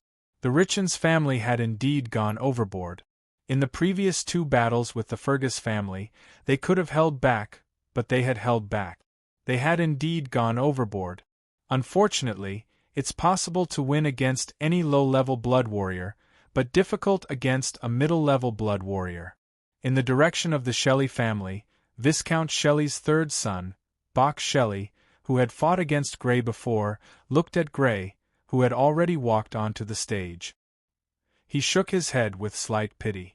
Having fought against Gray before, he understood that Gray's current strength should be among the top even among low-level blood warriors. Against any low-level blood warrior from the 6 Viscount families, he should have at least a 70% chance of winning, but against a middle-level blood warrior, his chances of winning were almost zero. Although it was not as if there had never been a case of a low-level blood warrior defeating a middle-level blood warrior in history, those were under special circumstances. For example, the blood techniques practiced by low-level blood warriors were extremely effective against the blood techniques practiced by middle-level blood warriors. However, the situation Gray was facing now was clearly not so. Just as the aristocratic families were not optimistic about the Fergus family's chances, the 4 members of the Rock family looked at the Richens family with strange, or perhaps a little surprised, gazes. This Richens family actually went overboard. Gray Fergus will probably go overboard later. Let's fight, it's best if both sides suffer. Maury's eyes were filled with joy. It's indeed a little unexpected that the Richens family would go overboard. However, Father, why did the Richens family do this? Aylford asked with a puzzled expression. The Richens family has been the head of the 6 Viscount families for a long time and has become arrogant. When they challenged yesterday, their attitude should have been very high. Although the Fergus family seems ordinary, They already have 2 middle-level blood warriors. In the face of such an arrogant attitude, they would naturally be dissatisfied. The Richens family obviously wants to teach the Fergus family a lesson and maintain their dignity as the head of the 6 Viscount families. Viscount Locke's eyes narrowed as he guessed. Although he did not see it, he had already guessed the reason for the conflict. The head of the 6 Viscount families? Tomorrow you won't be. The corners of Maury's mouth curled up in a cold smile. No matter what the reason was that the Richens family went overboard with the Fergus family, the Fergus family would definitely retaliate. In this way, no matter which family won, their strength would be greatly reduced. Against such a family, the Rock family would definitely win. Whoosh! On the platform, Grey had already quickly rushed towards Clifford. Of course, this speed was only equivalent to the speed of a low-level blood warrior after using blood force, which was the same as Elisa's speed just now. The Richens family did not know that he was already a middle-level blood warrior, so he naturally would not let go of this advantage. Looking at Grey rushing towards him, Clifford's lips curled up in a cold smile. The Fergus family's courage was commendable. After Bernal, a middle-level blood warrior, was defeated, they did not immediately admit defeat. Instead, they sent Alice and Grey 2 low-level blood warriors, one after the other. However, they were just boorish people. They clearly knew that they were no match for Leyland, yet they still sent them to be abused. However, this was also good. Since they wanted to teach the Fergus family a lesson, naturally all 3 brothers had to do the same. Whoosh! Just as Grey was about to reach him, he moved. He did not use blood force at all to increase his movement speed. Against a low-level blood warrior, even if he used blood force to conquer one, there was simply no need for that. The current him was faster than his opponent even if he did not use blood force. His body moved slightly, and he instantly closed the distance between him and Grey. The choice of using his feet or his hands flashed through his mind. He had already made his choice. The purple leather boots made from Blood Fiend's fur were raised high, and he kicked towards Grey's chest. How could it be better to use one's hands than one's feet? However, at this moment, he discovered that Grey, who was opposite him, was looking at him. Just like him, the corners of Grey's mouth were slightly raised. Looking at his opponent was like looking at himself in a mirror. His heart was full of doubts. What was wrong with his opponent? Moreover, it actually made his hair stand on end. However, in the next moment, he was shocked. Crash! His opponent also raised his leg, and the speed at which he raised his leg was even faster than his. What was going on? Without giving him much time to react, Grey's leg, which had used blood force to increase his movement speed, had already reached him first. It kicked him in the chest before he could react. Boom! Suddenly, it was as if a huge iron bar had slammed into his chest. Bang! Accompanied by a dull sound, his expression changed abruptly. It was so painful that his entire face contorted. It was as if someone was kneading dough, kneading it together. His entire body was sent flying high into the air by this kick, and he fell heavily less than 5 meters away from the platform. Bang! The excruciating pain in his chest made his forehead break out in cold sweat. He endured the pain and wanted to quickly stand up because he knew that his opponent would not stop there. The attack was coming soon. However, before he could stand up, he felt a figure approaching him. Then, he saw a black leather boot gradually magnifying in his line of sight, and then a kick landed on his face. TCH. Chapter 88. What? How could this be?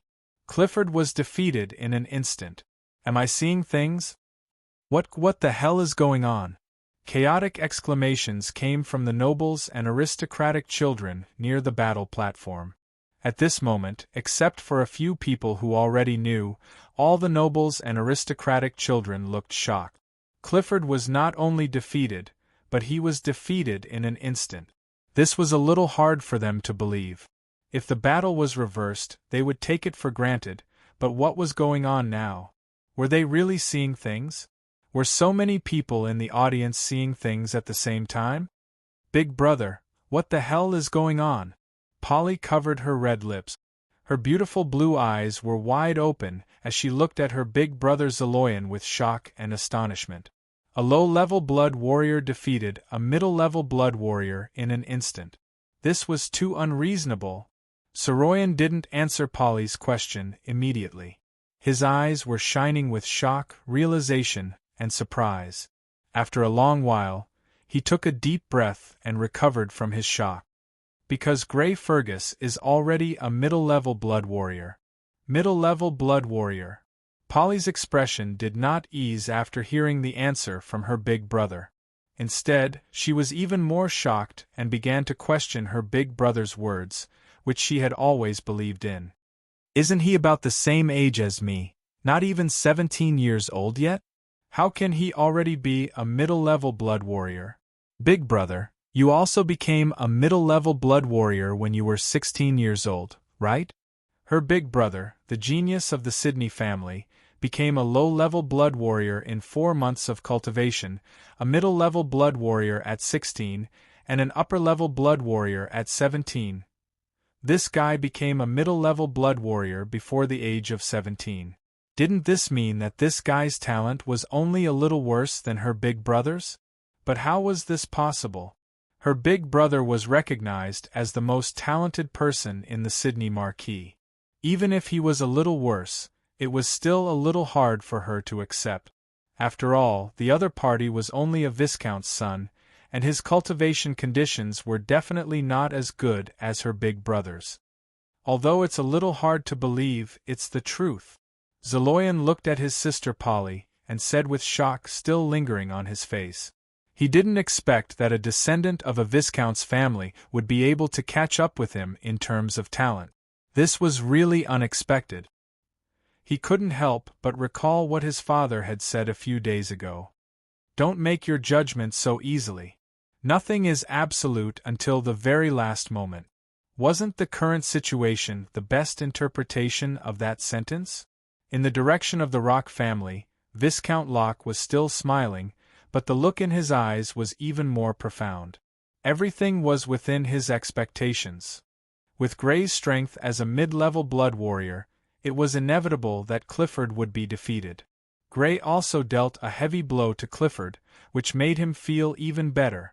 The Fergus family was injured, and so was the Richens family. Wasn't this the lose-lose situation he was looking forward to? Morley Locke and Aylford Locke's expressions were also extremely calm, even after seeing Grey defeat Clifford in one move. At the end of the day, Clifford had been too careless and didn't know that Grey was already a mid-level blood warrior. If it had been any of them, under the same conditions, they were confident that they could have done what Grey had done. In the direction of the Oliver family. Mid-level blood warrior, how could he be a mid-level blood warrior already? Viscount Oliver gritted his teeth and looked at Grey, the only one standing on the battle platform, his eyes full of disbelief. This Grey Fergus was already a mid-level blood warrior? How old was he? He wasn't even 17 years old, but he was already a mid-level blood warrior. Wasn't this talent too strong? He clenched his fists and felt a strong sense of threat. With this Grey Fergus talent, and the relationship between the Oliver family and the Fergus family, if he grew up, the Oliver family would be in danger. Nobles and their descendants couldn't be killed, but that was on the surface. If you had the ability to kill them without leaving any traces, even the Sydney family wouldn't be able to trace it back to you. It wasn't impossible. With the potential that the other party had shown, it was inevitable that he would become a berserker in the future. Faced with the assassination of a berserker, the Oliver family was in danger. How could this be? How could this guy be a mid-level blood warrior? Staring blankly at Grey on the battle platform, Boyle's fingers had already dug into his flesh, but he didn't realize it. A person 2 years younger than him was already a mid-level blood warrior, while he was still a low-level blood warrior. He couldn't help but feel a strong sense of jealousy and a trace of fear. Was it right for the family to provoke this guy? A mid-level blood warrior less than 17 years old? On the other hand, Keppel's face was full of worry, the expression in his eyes fluctuating. The Fergus family actually had 2 mid-level blood warriors, and one of them was less than 17 years old. The Fergus family had hidden their strength too deeply. He was already a little worried about the future of the Oliver family. In the direction of the Baselmi family. A mid-level blood warrior? Jolly looked at Gray on the battle platform in shock. He was so young, yet he was already a mid-level blood warrior. This talent was even stronger than hers. She had always been recognized as the number 1 person in the Viscount's family, but this number 1 position would probably change soon. Although she was confident that she could still defeat the other party, she couldn't forget that with the speed of his growth, his strength would probably surpass hers in 2 or 3 years at most. Kai and I was so shocked that she forgot to speak, while Viscount Baselmi and her husband, Nai Noel, looked at each other, seeing the shock in each other's eyes. In the direction of the Shelley family. This guy was still hiding his strength? Bach Shirley murmured, his eyes almost popping out of their sockets. Previously, when he was defeated by Gray, he was still rather unconvinced and had the intention of going back to practice and win back the next time. But now, he didn't even have the slightest bit of such thoughts. What kind of joke was this? A mid-level blood warrior? That guy was a mid-level blood warrior. How could he be defeated just by practicing? Unless he became a mid-level blood warrior, but he knew that with his own talent, it was absolutely impossible to become a mid-level blood warrior without 2 or 3 years of hard work. And after 2 or 3 years, with the other party's current training speed, it was really hard to say whether he would still be a mid-level blood warrior. In the direction of Count Ford's family and Count Smalley's family, the people from the 2 families who had been watching the battle between the 6 Viscount families with a condescending attitude from the beginning to the end finally showed signs of change in their expressions. This guy is a blood fiend in human skin, right? The ordinary-looking genius of the Ford family, Twain Ford, looked at Gray on the battle platform as if he was looking at a monster. To become a mid-level blood warrior before the age of 17, even if he was from the Count family and had better training conditions, he was still a little lacking. He had become a mid-level blood warrior at the age of 17. He's actually only slightly worse than young Master Zeloin? The genius of the Smalley family, Vincent Smalley, held his chin with one hand to hide his astonishment. Before this, who would have thought that the Fergus family, which could at most be ranked in the lower middle of the 6 Viscount families, would actually hide so deeply and suddenly have a mid-level blood warrior who was not even 17 years old? Viscount Ford was a middle-aged man with an ordinary-looking face. This was very rare among the aristocrats. Twain Ford's ordinary-looking face had been inherited from him. Viscount Smalley was a middle-aged man with long dark brown hair tied behind his head that almost reached his shoulders. At this moment, there was astonishment in their gazes, as well as a trace of caution. The Fergus family, which usually kept a low profile, had actually produced such a genius descendant. A mid-level blood warrior who was not even 17 years old. Although they didn't know what the Sidney family would do specifically, it was inevitable that the Fergus family would vigorously nurture him. Even thinking a little further, this battle for the title of Earl might also pooh. Sliding down from the platform and falling to the ground, Clifford spat out a mouthful of blood along with 2 broken teeth. At this moment, the left side of his face was completely red and swollen, even more so than Bernal's. After all, even his teeth had been knocked out. He clutched his right chest with one hand. An intense pain came from there, and he still didn't know if his ribs had been broken. Clifford, Big Brother, Viscount Lykins and Timothy quickly ran to Clifford and helped him stand up. They took off his battle armor and checked his injuries. As they examined him, Viscount Lykins' expression became more and more gloomy. Although his ribs were not broken, there was a serious impact injury on his chest. He would need to rest for at least 3 to 5 days to recover. And within these 3 to 5 days, he naturally couldn't fight with anyone. If he were to face the Rock family, the result could be imagined. He raised his gaze and glared at Gray, who was looking in his direction, his eyes cold. Being stared at by Viscount Lycan's cold gaze, Gray suddenly felt a chill, but he regained his composure in the next moment. In this situation, would the other party dare to touch him?